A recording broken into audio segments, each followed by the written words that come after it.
Finger print எந்த data பேஸ்ல தேடியும் அவன் மாட்டல. எப்படிடா அவன் எந்த விதமான ஒரு ஐடென்டிட்டி இல்லாம வாழ்ந்துட்டு இருக்கான்? நன்றி மறப்பது நன்றன்று. நண்பர்கள் மற்றும் பத்திரிகையாளர்கள் அனைவருக்கும் என்னுடைய நன்றி. உங்கள் அனைவரையும் அன்போடு வரவேற்கிறேன். மேடையில் வீற்றிருக்கும் என் அன்பார்ந்த சகோதர சகோதரிகளை அன்போடு வரவேற்கிறேன். நன்றி மறப்பது நன்றன்று, இதை மட்டும்தான் என் தந்தை எனக்கு இன்று வரை சொல்லி வருகிறார், சொல்லியும் வளர்த்திருக்கிறார். தீக்கிட்டு என்ற என்னை அரசியல் களத்திற்கு அழைத்து வந்து பின்பு அதை கலை ரீதியாக நான் அரசியல் களத்தில் பயணம் மேற்கொண்ட போது என்னை முதலில் குகன்குமார் மற்றும் சுமேஷ்குமார் இருவரும் இணைந்து என்னுடைய கலை பயணத்தை தொடங்கி வைத்தார்கள். அவர்களுக்கு என்னுடைய நன்றி. அங்கிருந்து ஆரம்பித்த என்னுடைய கலை பயணம் பிறகு தயாரிப்பாளர் அண்ணன் இசக்கி கார்வண்ணன் அவர்கள் மூலியமாக மேதகு படத்தின் திரையிடலும் போது அவர் கூட எனக்கு பழக்கமாச்சு. அப்போலேருந்து நான் அண்ணன் கூட வந்து நான் தொடர்ந்து பயணம் பண்ணிகிட்டு இருக்கேன். ஸோ அதுக்கடுத்து அவர் என்னை அழைச்சிட்டு வந்தார். அதுக்கப்புறமேல அவரே வந்து என்னை அண்ணன் கருணாஸ் அவர்கிட்ட அழைச்சிட்டு போனார். அங்கேயே என்னுடைய பயணம் தொடர்ந்தது. இவங்க பிறகு அண்ணனே கூப்பிட்டு, இல்லை தம்பி நீ எனக்கு இன்னொரு படம் பண்ணுன்னு சொல்லி அழைச்சிட்டு வந்து இந்த படம் பண்ண வச்சுருக்காரு. இது எல்லாத்துக்கும் ஒரு முக்கிய காரணம் இருக்குது. என்னை அடையாளப்படுத்தி இவங்கிட்ட ஏதோ ஒரு கலை இருக்குது அப்படின்னு என்னை முதல் அடையாளப்படுத்தியது நாம் தமிழர் கட்சி. நான் சொல்வது போல நான் என்றும் நன்றியுடையவன். ஒரு முறை யாரேனும் ஏதோ ஒரு உதவி செய்து விட்டால் கூட சாகும் முறை நான் மறக்க மாட்டேன். அதுபோல என்னை இந்த கலைத்துறையில் முதலில் கைப்பிடித்து அழைத்து வந்தது இவர்கள்தான். இவர்கள் எல்லாத்திற்கும் மூத்தவராய் ஒருவரிங்கரை ஒருங்கிணைத்தார் எங்கள் அன்பு அண்ணன் செந்தமிழன் சீமான் அவர்கள். என்றும் நன்றியோடு இருவரை உன்னுடன். ஆட்டி, இந்த ஆட்டிங்கிற தலைப்பை எப்படி எடுத்தோம் அப்படின்னா, இந்த ஆட்டிங்கிற சொல் ஒரு பெண்ணுக்குரிய சொல். இந்த ஆட்டியிலிருந்து மருவி வந்ததுதான் பெண்டாட்டி, பாட்டி, பூட்டி. ஒரு ஊரை ஆட்டி வைப்பவள் அப்படின்னு சொல்லுவாங்க. அதுக்கு பேர் தான் ஆட்டி. ஒரு ஊர் தலைவியோ இல்லை ஒரு இல்ல தலைவியோ அவர்களை ஆட்டி என்று சொல்லுவார்கள். இந்த கதையை நான் எங்கேருந்து ஆரம்பிச்சேன் அப்படின்னா, தமிழர்களுக்கு அதிகப்படியான குலதெய்வங்கள் பெண் குலதெய்வங்கள். ஒத்துக்கிறோமா? அப்ப ஏன் பெண்கள் தமிழர்களுக்கு குலதெய்வங்களா இருக்காங்க? அதிகப்படியான குலதெய்வங்கள் ஏன் பெண்களா இருக்குன்னு நம்ம தேடி போகும்போது ஒரு பெரிய வரலாற்று உண்மை நமக்கு தெரிய வருது. பெண் குலதெய்வங்களோட அடிப்படையாக தான் இந்த படங்களை நாங்கள் பண்ணியிருக்கோம். அந்த நம்பிக்கையில தான் இன்ன வரைக்கும் எங்களுடைய குலதெய்வங்கள் என்னை கைவிடவே இல்லை. உதாரணமா இந்த ஆட்டி படம் ஆரம்பிச்சதுலேருந்தே நான் எங்கள் கோயிலுக்கு அடிக்கடி போயிட்டு வரேன். நான் வந்து குலதெய்வ வழிபாட்டில் ரொம்ப ஈடுபாடோடு உள்ளவன். அடிக்கடி எங்கள் கோயிலுக்கு போவேன். எங்கள் சாமி பேர் வந்து அடைக்கலங்காத்தார். அங்கே இருக்கிறது பார்த்தீங்கன்னா கிட்டத்தட்ட ஒரு 5-6 சாமி வந்து காத்தாயி, பேச்சியமான ஏகப்பட்ட சாமி இருக்கும், மங்கமான ஏகப்பட்ட சாமிகள் இருக்கும், பெண் தெய்வங்கள் இருக்கும். முதல்ல பெண் தெய்வங்களை வழிபட்டுட்டு தான் அப்புறம் ஆண் தெய்வங்களுக்கு போவோம் நாங்கள். இது எங்களோட வழிபாட்டு முறை. அப்படி இந்த படம் ஒவ்வொரு தடவையும் ஏதாவது ஒரு சின்ன சிக்கல் வரும்போது நான் எங்களுடைய குலதெய்வத்தை மட்டும் மனசில் நினச்சிக்குவேன். இன்ன வரைக்கும் நல்லபடியாக போயிட்டுருக்கு. என்னுடைய குலதெய்வங்கள், என்னுடைய பெண் குலதெய்வங்கள் என்னை காப்பாற்றி இது வரைக்கும் கூட்டிகிட்டு வந்துட்டுருக்காங்க. இப்போ கூட இந்த ப்ரமோஷன் இவ்வளோ தூரம் வந்துட்டோம், இந்த ப்ரமோஷனுக்கு என்ன பண்ணலான்னு ரொம்ப வேண்டிக்கிட்டே இருந்தேன். ஐயா இந்த ப்ரமோஷனுக்கு யாராவது வரணுன்ற போது முதல்ல அண்ணனுக்கு தான் அழைச்சி பேசினேன். அண்ணன் கொஞ்சம் வேலையாக இருந்தாங்க. அதுக்கப்புறம் திரும்ப நான் எங்கள் தெய்வத்துக்கிட்ட வேண்டினேன். அப்புறம் தெய்வம் வந்து சின்ன சின்ன கருப்பு சாமியாக கண்ணில் காட்டுச்சு. உங்களெல்லாம் கூப்பிடு அம்மா எனக்கு பெரிய கருப்பு வேணுமான்னு. நீ போடா, அவங்க அருவாவோட அங்கே தான் சுற்றிட்டு இருக்கான், வருவான்டா போடான்னுச்சு. என்னம்மா சொல்றீங்க அப்படின்னு. ஆமரா 2 வாரத்துக்கு முன்னாடி கூட பார்த்தேன், ஏதோ மலையில ஏறி உரிமையெல்லாம் வாங்கி கொடுத்துருக்கான்டா. நேரம் நீ போட, அவன் இப்போ மரத்தை காப்பாற்ற சென்னையில் வந்து அருவாளோட சுற்றிட்டு இருக்கான், நீ போடான்னுச்சு. சொன்ன மாதிரி எங்கள் தெய்வம் சொன்ன மாதிரி சொன்னாலே சொல்லாட்டியும் எங்கள் இனத்துக்கு எங்கள் அண்ணன் கருப்பு தான். அதுவும் சும்மா இந்த வேல்கம்பு வச்சிருக்க கருப்பெல்லாம் கிடையாது, பூரா அருவாளோட சுத்திட்டு இருக்க கருப்பு. டெமோக்ராட்டிக் கண்ட்ரி, ஜனநாயக முறையில் நாங்கள் கருப்பு சாமியை கும்பிட்றதுனால நாங்கள் பேசாமல் சுற்றிட்டு தெரிகிறோம்.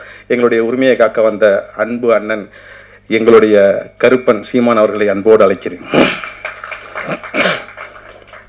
தற்போது இந்த படத்தில் பணியாற்றிய நேரம் ரொம்ப குறைவாக இருக்குது, அண்ணா வேற பேசணும், அதனால் இந்த படத்தில் பணியாற்றிய எல்லா டெக்னீஷியன்ஸையும் கூப்பிட்றேன். எல்லாம் ஒரு நிமிஷம் மட்டும் நீங்கள் பேசியிருங்க.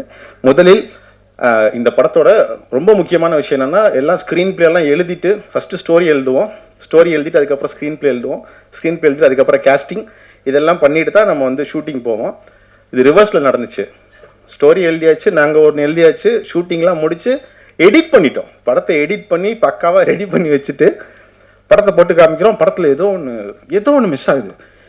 என்ன மிஸ் ஆகுதுன்னு சொல்லிட்டு, சரி நமக்கு தெரிஞ்ச தமிழ் இண்டஸ்ட்ரியில் ஒரு ஸ்க்ரீன் பிளே ஜாம்பவானவங்க யாருக்குமே தெரியாது. அவர் இன்ன வரைக்கும் அண்ணனை வெளியில் யாருமே சொல்லலை. மிகப்பெரிய ஸ்க்ரீன் பிளே ஜாம்பவான் எங்கள் அண்ணன். இன்டர்நேஷ்னல் மூவிஸ் தான் ஃபுல்லாக பார்ப்பாரு. அந்த இங்கிலீஷ் படம் நம்மளுக்கு ஒன்றுமே தெரியாது. அந்த இங்கிலீஷ் படம் பார்த்தியா, எந்த இங்கிலீஷ் படம் பார்த்தியா, ஃபுல்லாக இன்டர்நேஷ்னல் மூவிஸ்லாம் கையில் டிப்பில் வச்சிருப்பாரு. ஸ்க்ரீன் பிளே ஜாம்பவான் அடுத்து எங்கள் அண்ணன் தான்.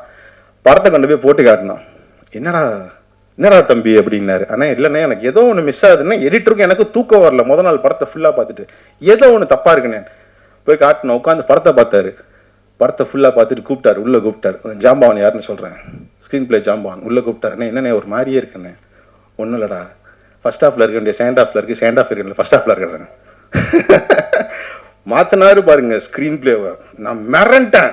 என்னென்ன இப்படி பண்ணிட்டீங்க, என்ன ஆமாம் நான் இப்படி சொன்னால் நல்லா இருக்குன்னு சொல்லிட்டு பயங்கரமாக அந்த ஸ்க்ரீன் பிளே பேட்டர்னே மொத்தமாக மாற்றி, இப்போ நீங்கள் படத்தை பார்த்தீங்கன்னா கடைசி ஒரு அரை மணி நேரம் பரபரன்னு தீயாக இருக்கும்.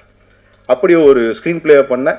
கிட்டத்தட்ட நான் ஒரு 10 வருஷமாக இந்த தமிழ் தேசிய காலத்தில் பயணிக்கிறோம். மிகப்பெரிய ஸ்க்ரீன் பிளே ஜாம்பவானாக வரப்போகிற எங்கள் அண்ணன் திருமுருகன் அவர்களை அன்போடு மேடை கிடைக்கிறேன். தம்பி ரொம்ப நெகிழ வச்சிருவான். அது படத்துலையும் தான், பாசத்துலையும், ரெண்டுலையுமே செய்வான். அவன் தான் என் தம்பி கிட்டு. உண்மையில் என்னன்னா, ஆகச்சிறந்த சினிமாக்களை எடுக்கிறதுக்கான சிறந்த படைப்பாளிகள், திறமைசாலிகள் எங்கும் நிறைந்திருக்கிறார்கள். அது குறிப்பாக தமிழ் சினிமாவில் நிறைந்திருக்கிறார்கள். அவர்களின் ஆகச்சிறந்த கதைகளை நான் பூங்காக்களிலும் மொட்டை மாடியிலையும் தேநீர் கடைகளிலும் கேட்டிருக்கிறேன். ஆனால் திரையில் மட்டும் பார்த்ததில்லை. அதுக்கான வாய்ப்பு என்னன்னு தெரியல. அது திரையில் எங்கேயோ ஒரு பிரச்சனை இருக்குது, அதையும் நம்ம சரி பண்ணணும்னு. தமிழ் சினிமாவில் ஒரு சிறிய தொகையில் பெரிய படம் எடுக்கிற திறமைசாலி தம்பி கிட்டு. அவன் மேதகுன்னு ஒரு ஆகச்சிறந்த படம் எடுத்தான் தலைவரை பற்றி. அந்த படத்துக்கு முன்னாடி அதை ஒரு குறும்படமாக எடுக்கும் பொழுது என்கிட்ட வந்தான். அண்ணன் இது மாதிரி ஒரு இது பண்ணணும், ரைஸ் ஆப் கரிகாலன்னு நீங்கள் நடிக்கணும்னு. அப்போ அதில் நான் நடித்து கொடுத்தேன். கஜா புயல் காலகட்டத்தில் நாங்கள் களத்தில் நின்று போராடும் போது தான் தம்பி வந்தான். ஆவண படமாக ஒன்றெல்லாம் எடுத்து காட்சிப்படுத்தி மக்கள்கிட்ட கொண்டு போய் சேர்த்தோம். அதன் மூலம் ஒரு ஒப்பற்ற கலைஞன். அப்போ மேதகுப்பா எடுத்ததுக்கப்புறம் அவன் பெரிய டைரக்டர், பெரிய பணம், பெரிய செல்வம், அதுக்கு மாதிரி ஒரு நல்ல படைப்புகள் கொடுப்பான் அப்படின்னு தான் நான் நம்பினேன். ஆனால் எல்லா நல்ல கலைஞருக்கும் நடக்கிறது மாதிரியே கிட்டுவுக்கும் சில அவன் அதுக்கப்புறம் சல்லியர்கள்னு ஒரு படம் பண்ணியிருக்கான். அதில் நான் நடிச்சிருக்கிறேன். ஆகச்சிறந்த படம் அது. அந்த படம் அடுத்த மாதம் இல்லைனா அதுக்கு அடுத்த மாதம் வரும்னு நினைக்கிறேன். அதுக்கு இடையில் இந்த ஆர்டி படத்தை இசக்கிக்காரன் அவர் கொடுத்துருக்காரு. இதுக்கு இடையில திடீர்னு தம்பியை காணும், எங்கடா போயிட்டான் அப்படின்னு பார்த்தா துபாய்க்கு போயிட்டான். ஏன்டா அப்படின்னா, அண்ணன் குடும்பம் நடத்தணும்னா, பொழப்பு பார்க்கணும்னா, அதனால சம்பாதிக்க போயிட்டான்ட்டான். இந்த மாதிரி கலைஞர்களை நம்ம தயாரிப்பாளர்களும் தமிழ் சினிமா உலகமும் ஆகச்சிறந்த படைப்பாளிகளை நீங்கள் அலைய வர்றீங்க. அதில் நானும் ஒருத்தன் தான். வெற்றிமாறன் சார் நல்ல இந்த படத்தை பற்றி சொல்லியிருந்தாங்க. அவர்கிட்டையும் நான் கதை சொல்லி ஓகே பண்ணி ஒரு ஆகச்சிறந்த சினிமா எடுத்துருவோம் அப்படின்னு நம்பி, அப்புறம் இந்த கொரோனா காலகட்டத்தில் அதை செய்ய முடியாமல் போச்சு. இருந்தாலும் உறுதியாக ஒரு மிகச்சிறந்த சினிமாவை கொடுப்போம். இப்போ இந்த மாதிரியான படைப்பாளிகளை, அதுவும் குறிப்பாக தமிழ் தேசிய சிந்தனை உள்ள படைப்பாளிகளை இதை நம்ம கை தூக்கி விட்டு அவர்களை ஆகச்சிறந்த படைப்புகளை உருவாக்குறதுக்கு எல்லாரும் துணை நிற்கணும்னு கேட்டுக்கிறேன். எசக்கி கார்வண்ணன் வந்து பெட்டிக்கடைன்னு ஒரு படம் எடுத்தார். அந்த படத்தில் நான் நடிச்சிருந்தேன். இந்த படத்தில் என்னன்னு தெரியல, நானே நடிக்கிறேன், நீ எல்லாம் நடிக்கிறேன், நான் நடிக்கக்கூடாதா அப்படிங்கிற மாதிரி நடிச்சிருந்தாரு. நல்லாவே நடிச்சிருந்தாரு, சிறப்பாக இருந்தது. இந்த படம் வந்து பெண்களின் தமிழ் பெண்கள் அப்படின்னா அவங்க அடிமைப்பட்டவர்கள் அப்படி இது பண்ணுவாங்க அப்படின்னலாம் இல்லாமல் அறமா வீரமா நுட்பமான அறிவுள்ள ஒரு பெண்களை இந்த படத்தில் தம்பி காட்டியிருக்கிறான். இது ஒரு வரலாற்றை மீண்டும் நம்ம கண்ணுக்கு காட்டுறது மாதிரியான ஒரு படைப்பாக இருக்கும். ரொம்ப ரொம்ப குறைந்த செலவில் பெரிய படம். நீங்கள் ட்ரெய்லர் பார்த்தாவே உங்களுக்கு தெரிஞ்சிருக்கும், அது மாதிரி இருக்கும். என் தம்பி சாட்டை, நம்ம கார்ட்டூனிஸ்ட் பாலா, மேடையில் இருக்க எங்கள் அண்ணன்கள், அவர் சுகா, அவர் வந்து எனக்கு பேராக வந்து நல்லா ரொம்ப தெரியும். எழுத்தர நம்ம தங்ஸுங்கிற ஞானியும் வெற்றிமாறன் சாரும் அடிக்கடி சந்தித்து பேசும்போதெல்லாம் நாங்கள் பேசிகிட்ருப்போம். ஆனால் மேடையில் இன்றைக்கி தான் சந்திக்கிறோம். இதற்கு மேலே வந்து எங்கள் அண்ணன் தமிழினத்தின் ஒற்றை நம்பிக்கை, அவர் தமிழினத்தின் மொத்தமான அனைத்து பிரச்சனைகளையும் சரி செய்வார் என்று மொத்த தமிழினமும் நம்புது. திரையுலகத்தில் இருக்கிற பிரச்சனைகளையும் தமிழ் தேசிய அரசியலால் சரி செய்து ஒப்பற்ற கலைஞர்களை உயர்த்தி விடுவார் என்று நான் நம்புகிறேன். அதற்காக அண்ணனிடம் அதை கோரிக்கையை வச்சுக்கிட்டு விடைபெறுகிறேன். நன்றி, வணக்கம். இந்த படம் மாபெரும் வெற்றி அடையணும்.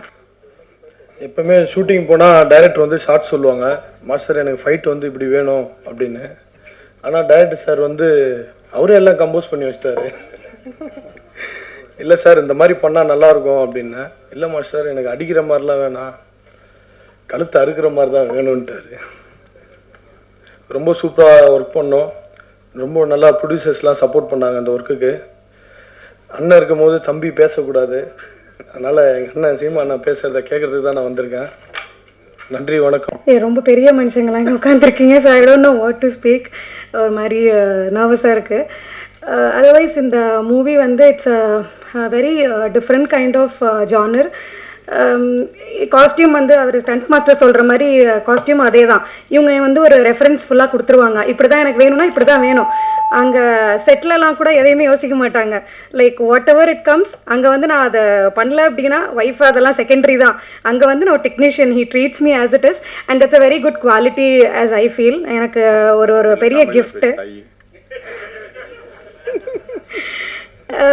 ரொம்ப பெரிய கிஃப்ட் எனக்கு இது. அண்ட் இந்த ஆப்பர்ச்சுனிட்டி வந்து ப்ரொடியூசர் சார் கொடுத்ததுக்கு அண்ட் எங்கள் ஹோல் டீம், லைக் எங்களோட ஏடிஸாக இருக்கட்டும், all the technicians and all the artist வந்து எல்லாருமே ரொம்ப கோஆப்ரேட்டிவாக, ரொம்ப சப்போர்ட்டிவாக இருந்தாங்க. We are blessed to have this team. Output வந்து ரொம்ப நல்லா வந்திருக்கு. ப்ரெஸ் எல்லாருமே வந்து இதை வேறு மாதிரி கொண்டு போய் ரொம்ப பயங்கரமாக you need to support us. Thank you. மற்ற சினிமாக்களை தாண்டி ஒரு இனம் அழியுது அப்படின்னா அந்த இனத்தில் இருக்கவன் என்ன பண்ணுறான் அப்படின்னா, என்னுடைய இனத்தை அழித்தது யார் அப்படின்னு பல புத்தகங்கள் எழுதுகிறான், சான்றுகள் வச்சுட்டு போகிறான். இதையும் தாண்டி அடுத்த தலைமுறைக்கு தேவைப்படக்கூடிய இந்த டிஜிட்டல் மீடியா, இந்த படங்கள், திரைப்படங்கள், அவனுடைய வரலாறு, அவனை அழித்தது யார் அப்படின்னு ரொம்ப தெளிவாக எடுத்து வச்சுட்டு போகிறான். உதாரணம் சொல்கிறேன், நீங்கள் நெட்ஃப்ளிக்ஸ் போங்க, இன்றைக்கே போங்க, ஜூஸ், JEWS, யூத மக்கள், ஜூஸ்ன்னு மட்டும் டைப் பண்ணுங்கள், வேறு எதுவும் வேண்டாம். மூவிஸ் அபவுட் ஜூஸ் அப்படிலாம் நீங்கள் டைப் பண்ண வேண்டாம். வெறும் நீங்கள் ஜூஸ்ன்னு டைப் பண்ணிங்கன்னா அமேசானாக இருக்கட்டும், நெட்ஃப்ளிக்ஸாக இருக்கட்டும், 100க்கும் மேற்பட்ட படங்கள் இருக்கும். அவனுடைய இன அழிவை அவன் பதிவு பண்ணி வச்சுட்டு போயிருக்கான். வருகின்ற தலைமுறை அதை நிறைய படங்கள் இருக்குங்க. என்னுடைய வரலாறு கூட நீங்கள் அங்கே போய் தேடி பாருங்கள். நெட்ஃப்ளிக்ஸில் போய் ஒன்றுமே வேண்டாம், தமிழன் ஹிஸ்ட்ரின்னு அடிங்க, தமிழர் வரலாறுன்னு அடிங்க, அமேசானில் போய் தமிழர் வரலாறுன்னு அடிங்க. ஜூஸ்ன்னு அடிக்கிற இடத்துல, யூதன் அடிக்கிற இடத்துல 100 படங்கள், டாக்குமெண்ட்ரிஸ் வருது. நீங்கள் அதே பிளாட்ஃபார்ம், இன்டர்நேஷ்னல் பிளாட்ஃபார்ம்னு சொல்கிற நெட்ஃப்ளிக்ஸ்லையும் அமேசான்லையும் நம்ம வரலாறே இருக்காதுங்க.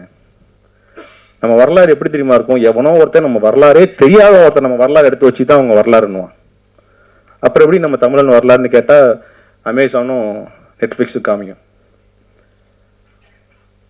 தமிழ் சினிமாவின் தயாரிப்பாளர்கள் இதை கவனத்தில் கொள்ளணும். நம்மளுடைய வரலாற்றுகளை படமாக எடுக்கிறதுக்கு முன்வரணும். இன்னும் ஒரு 10-15 ஆண்டுகளில் நம்மளுடைய வழிகளையும் வரலாறையும் அதிகமாக இன்டர்நேஷ்னல் ஸ்டாண்டர்ட்ஸில் நெட்ஃப்ளிக்ஸில் அமேசான் போன்ற தளங்களில் நம்ம எல்லாரும் பார்க்கணும். அதுதான் என்னுடைய கனவு. இதை தாண்டி கமர்ஷியல் சினிமாக்குள்ளே போன சம்பாதிக்கணுன்ற எண்ணங்கள்லாம் துளி கூட கிடையாது. மிக்க நன்றி. First of all thank you Seeman sir for coming. ஒவ்வொரு படத்துலையும் உங்களோட சப்போர்ட் எப்போவுமே இருக்குது சினிமாவில். So thank you so much sir. And I want to thank producer sir and director sir. Thank you so much for this beautiful character. ஏன்னா அந்த கேரக்டர் பயங்கர ஸ்ட்ராங்கான ஒரு கேரக்டர் அண்ட் எனக்கு ரொம்ப பிடிச்ச ஒரு கேரக்டர். ஸோ இந்த மாதிரி டிஃப்ரெண்ட்டான ஒரு லுக்கில், டிஃப்ரெண்ட்டான ஒரு ஜேர்னரில், ஒரு ஹிஸ்டாரிக்கல் மூவியில் பண்ணுறதே ஒரு பெருமையான விஷயம் நான் பார்க்குறேன். அண்ட் கிட்டு சார் வந்து பயங்கர டேலண்டடான ஒரு பர்சன் அண்ட் ரொம்ப டேலண்டான ஒரு டேரக்டரும் கூட. அவர்கிட்ட நான் நிறைய கற்றுக்கிட்டேன் அண்ட் இன்னும் நிறைய கற்றுக்கணும்னு ஆசைப்பட்றேன் sir. And thank you so much ma'am. Thank you. அவங்களோட சப்போர்ட் காஸ்டியூம் சைட்லேருந்து இருக்கட்டும் சரி, அவங்க காஸ்டியூம் மட்டும் பார்க்குறது இல்லை, அசிஸ்டன்ட் டேரக்டரும் சரி, கேமரா சைட்லேயும் சரி, எல்லா ஒர்க்குமே அவங்க பண்ணுவாங்க. ஸோ இந்த படத்தில் எல்லாரோட உழைப்பும் 100% இருக்குது. இது கண்டிப்பாக பேர் சொல்கிற ஒரு படமாக இருக்கும். ஸோ ப்ரெஸ் மீடியா உங்களோட சப்போர்ட் எப்போவுமே எங்களுக்கு வேண்டும். சப்போர்ட் பண்ணுங்கள். Thank you so much. கடவுளுக்கு ரொம்ப நன்றி, என் பேரண்ட்ஸுக்கு ரொம்ப நன்றி. தேங்க்யூ. காணொலியை தமிழர்களின் கோமான் எங்கள் அண்ணன் சீமான் அவர்கள் வெளியிடுவது தான் மிகச்சிறந்த நிகழ்வாக இருக்கும். அந்த இந்த அந்த விழா மேடையில் எனக்கு ஒரு வாய்ப்பு கிடைச்சதுக்காக அந்த பிரபஞ்சத்துக்கு நான் நன்றி சொல்லிக்கிறேன். மேடையில் விட்டிருக்கும் அனைத்து பெருமக்களுக்கும், என்னோட பணிபுரிந்த அனைத்து நடிகர்களுக்கும் என்னுடைய நன்றியையும் தெரிவிச்சுக்கிறேன். முக்கியமான விஷயம், அது நேரமின்மை காரணமாக நீங்கள் கொஞ்சம் கம்மியாக பேசிக்கிங்க அப்படின்னு சொன்னால 2 வார்த்தை மட்டும் சொல்லி பேசிக்கிறேன்ட்டு வெளியிலே சொன்ன இதெல்லாம் பேசுவேன் அப்படின்ட்டு. அதாவது நம்ம நிறைய படங்கள் பண்ணுவோம்.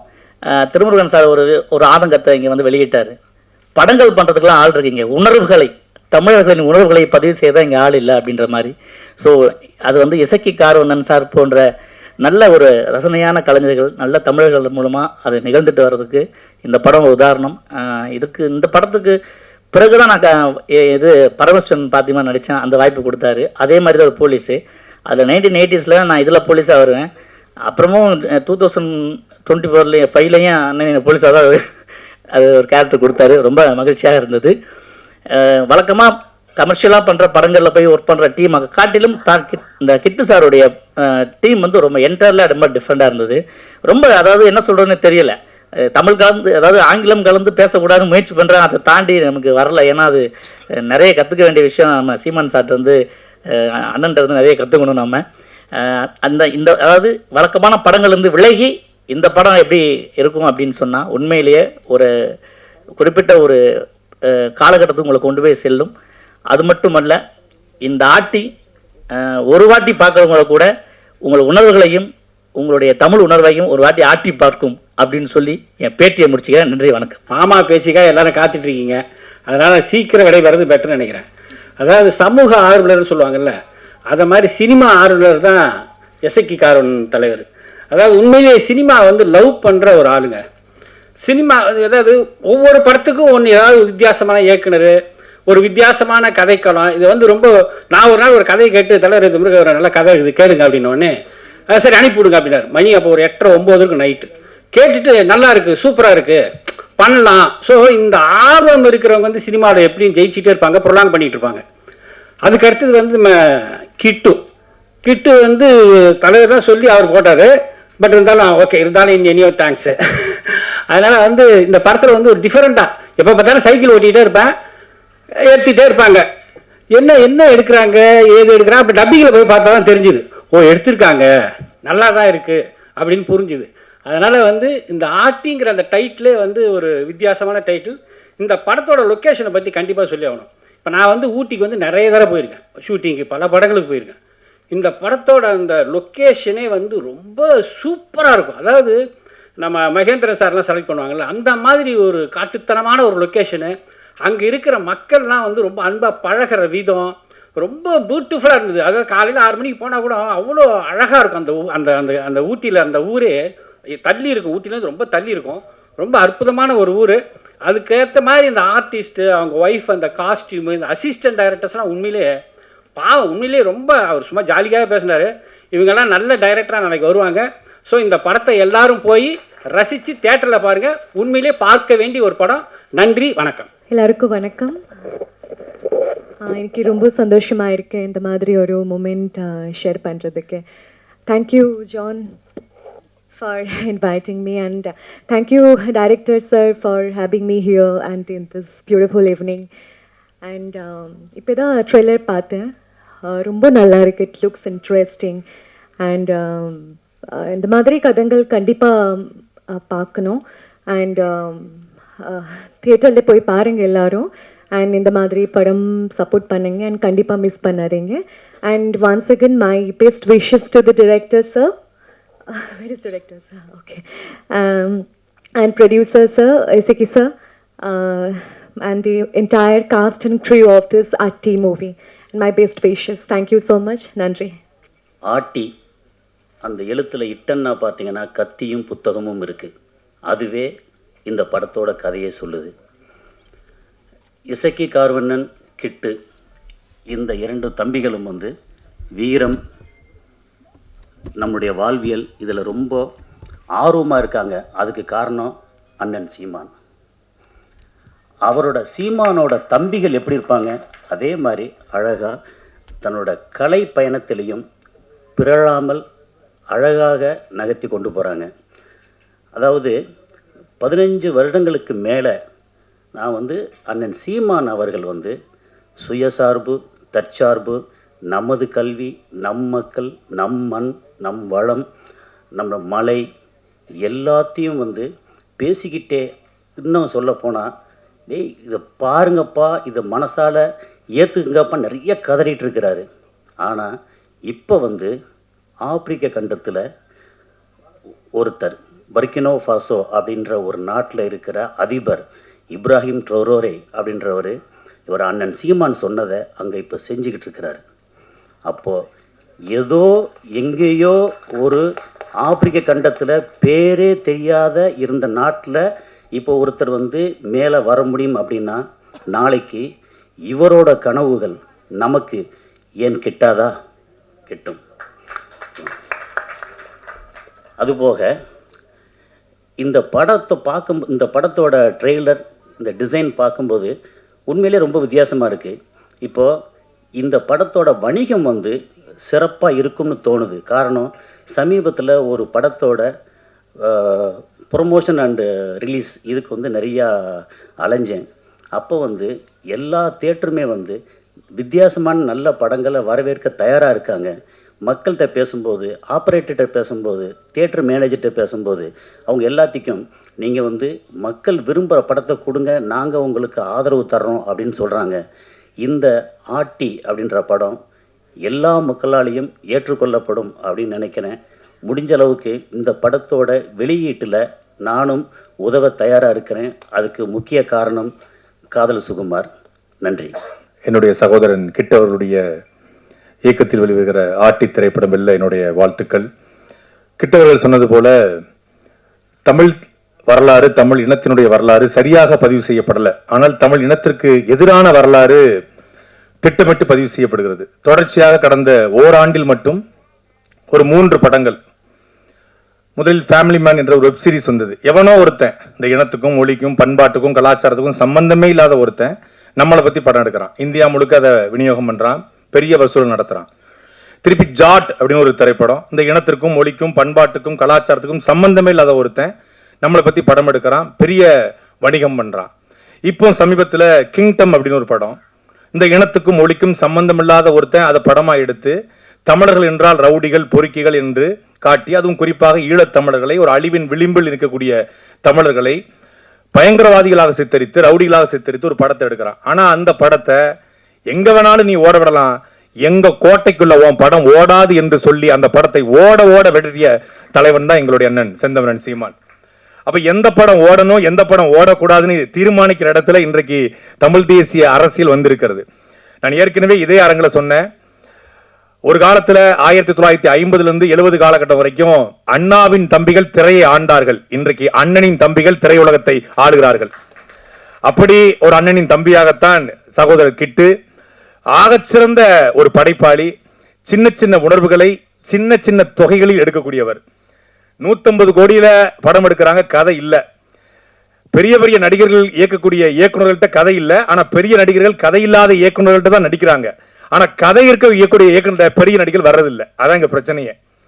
ஆகச்சிறந்த கதைகளை கிட்டு வச்சு கேட்டது 2018 காலகட்டத்தில் சாட்டை என்கிற வலையொலி தொடங்குவதற்கு ஒரு அடித்தளத்தை போட்டு கொடுத்தவர் கிட்டு தான். நான் வந்து நக்கல் நையாண்டியா பேசுவேன் மேடைகளில்.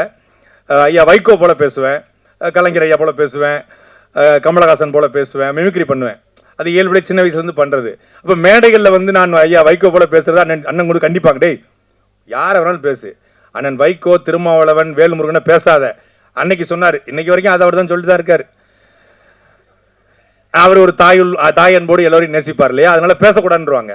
நாங்கள் என்ன பண்ணோம், களவாணித்தனமா எங்கள் அண்ணனுக்கு தெரியாம அண்ணன் எங்க யூடியூப்பியா பார்க்க போறாரு அப்படின்னு கிட்டு ஒரு நையப்புடின்னு ஒரு சேனல் ஆரம்பிக்கிறாப்புல. அப்போ அவர் கூப்பிட்டு, அண்ணன் சேனல் சரியா போக மாட்டேக்கு, நம்ம 2 பேரும் சேர்த்து ஏதாவது பண்ணுவோம் அப்படின்னாப்புல. என்ன பண்ணுவோம், நான் இப்போ மெடிக்கல் நிறுவனம் ஆரம்பிச்சிருக்கிறேன், நடத்திக்கிட்டு இருக்கிறேன். இரவு 6 மணிக்கு மேலே பெரிய வேலை கிடையாது, நீங்கள் வாங்க அப்படின்னாரு. இப்போ வீட்டு பக்கத்தில் உறையூரில் அவருடைய சின்ன அறை, ஒரு 10க்கு 10 அறை தான். அதில் போயிட்டு 2 பேரும் டிஸ்கஸ் பண்ணி, நீங்கள் வந்து வைகோ மாதிரி நல்லா பேசுறீங்க, நம்ம ஸ்கிரிப்ட் எழுதி பண்ணுவோம்னு சொல்லி வைகோ மாதிரி ஒரு காமெடியாக ஒரு சட்டையர் பண்ணிடுவோம். கிரேக்க புயல் அப்படின்னு ஒரு தலைப்பு வச்சு முதல் காணொலி பார்த்துக்கோங்க. ஒரு சேனல்ல ஒரு 2-3 காணொலி தான் வெளியிட்டிருக்காப்புல. முதல் காணொலி 2 பேரும் எடுத்து 2-3 நாள் தூங்காம கிடந்து வீட்டுக்கே போகாம இரவு முழுக்க ஒரு ஷூட் எடுத்து பெரிய திரைப்படம் இதுபோல இருக்கு, டீசர், அதுக்கு ப்ரோமோ அப்படிலாம் வெளியிட்டு எல்லாம் பண்ணி இன்று மாலை கிரேக்க புயல் வெளிவரும்னு போட்டோம். அது சமூக வலைதளங்களை பத்தி எரிஞ்சுக்கிட்டு இருக்கு. அந்த நேரம் பார்த்து வைகோ எங்களை பேச, வைகோக்கு எதிராக எங்க ஆளுக்கு அப்புறம் நிக்க அப்படிங்கும்போது ஒரு பெரிய இது இருக்கும்போது நாங்கள் இந்த விட மொத்த தமிழ் தேசிய மக்களும் கொண்டாடிக்கிட்டு இருக்கான். போனை போட்டு உனக்கு என்ன வேலை பார்க்க சொன்னா நீ என்ன வேலை பார்த்துட்டு இருக்கீங்க, டேய் கொன்னே போடுவேன், எவன் அவன் எங்கடா இருக்கான் வர சொல்றான்.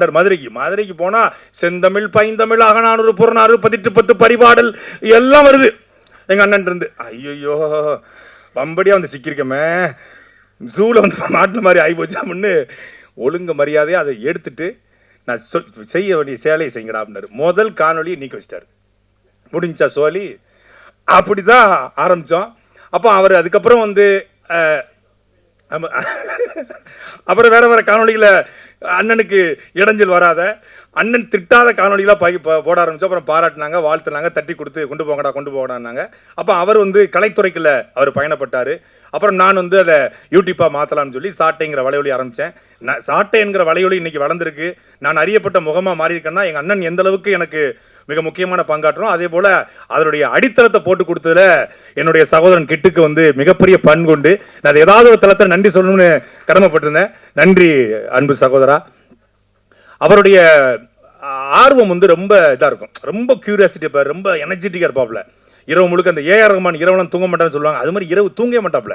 நம்ம ஒன்று எடுத்து வச்சிருந்தா இரவு எடிட் பண்ணி வேற ஒன்று வச்சிருப்பாப்ல. அதில் 2 பேருக்கும் சண்டெல்லாம் வந்திருக்கு. அது ஒரு 2-3 மாதத்துக்குள்ள சண்டெல்லாம் வந்திருக்கு.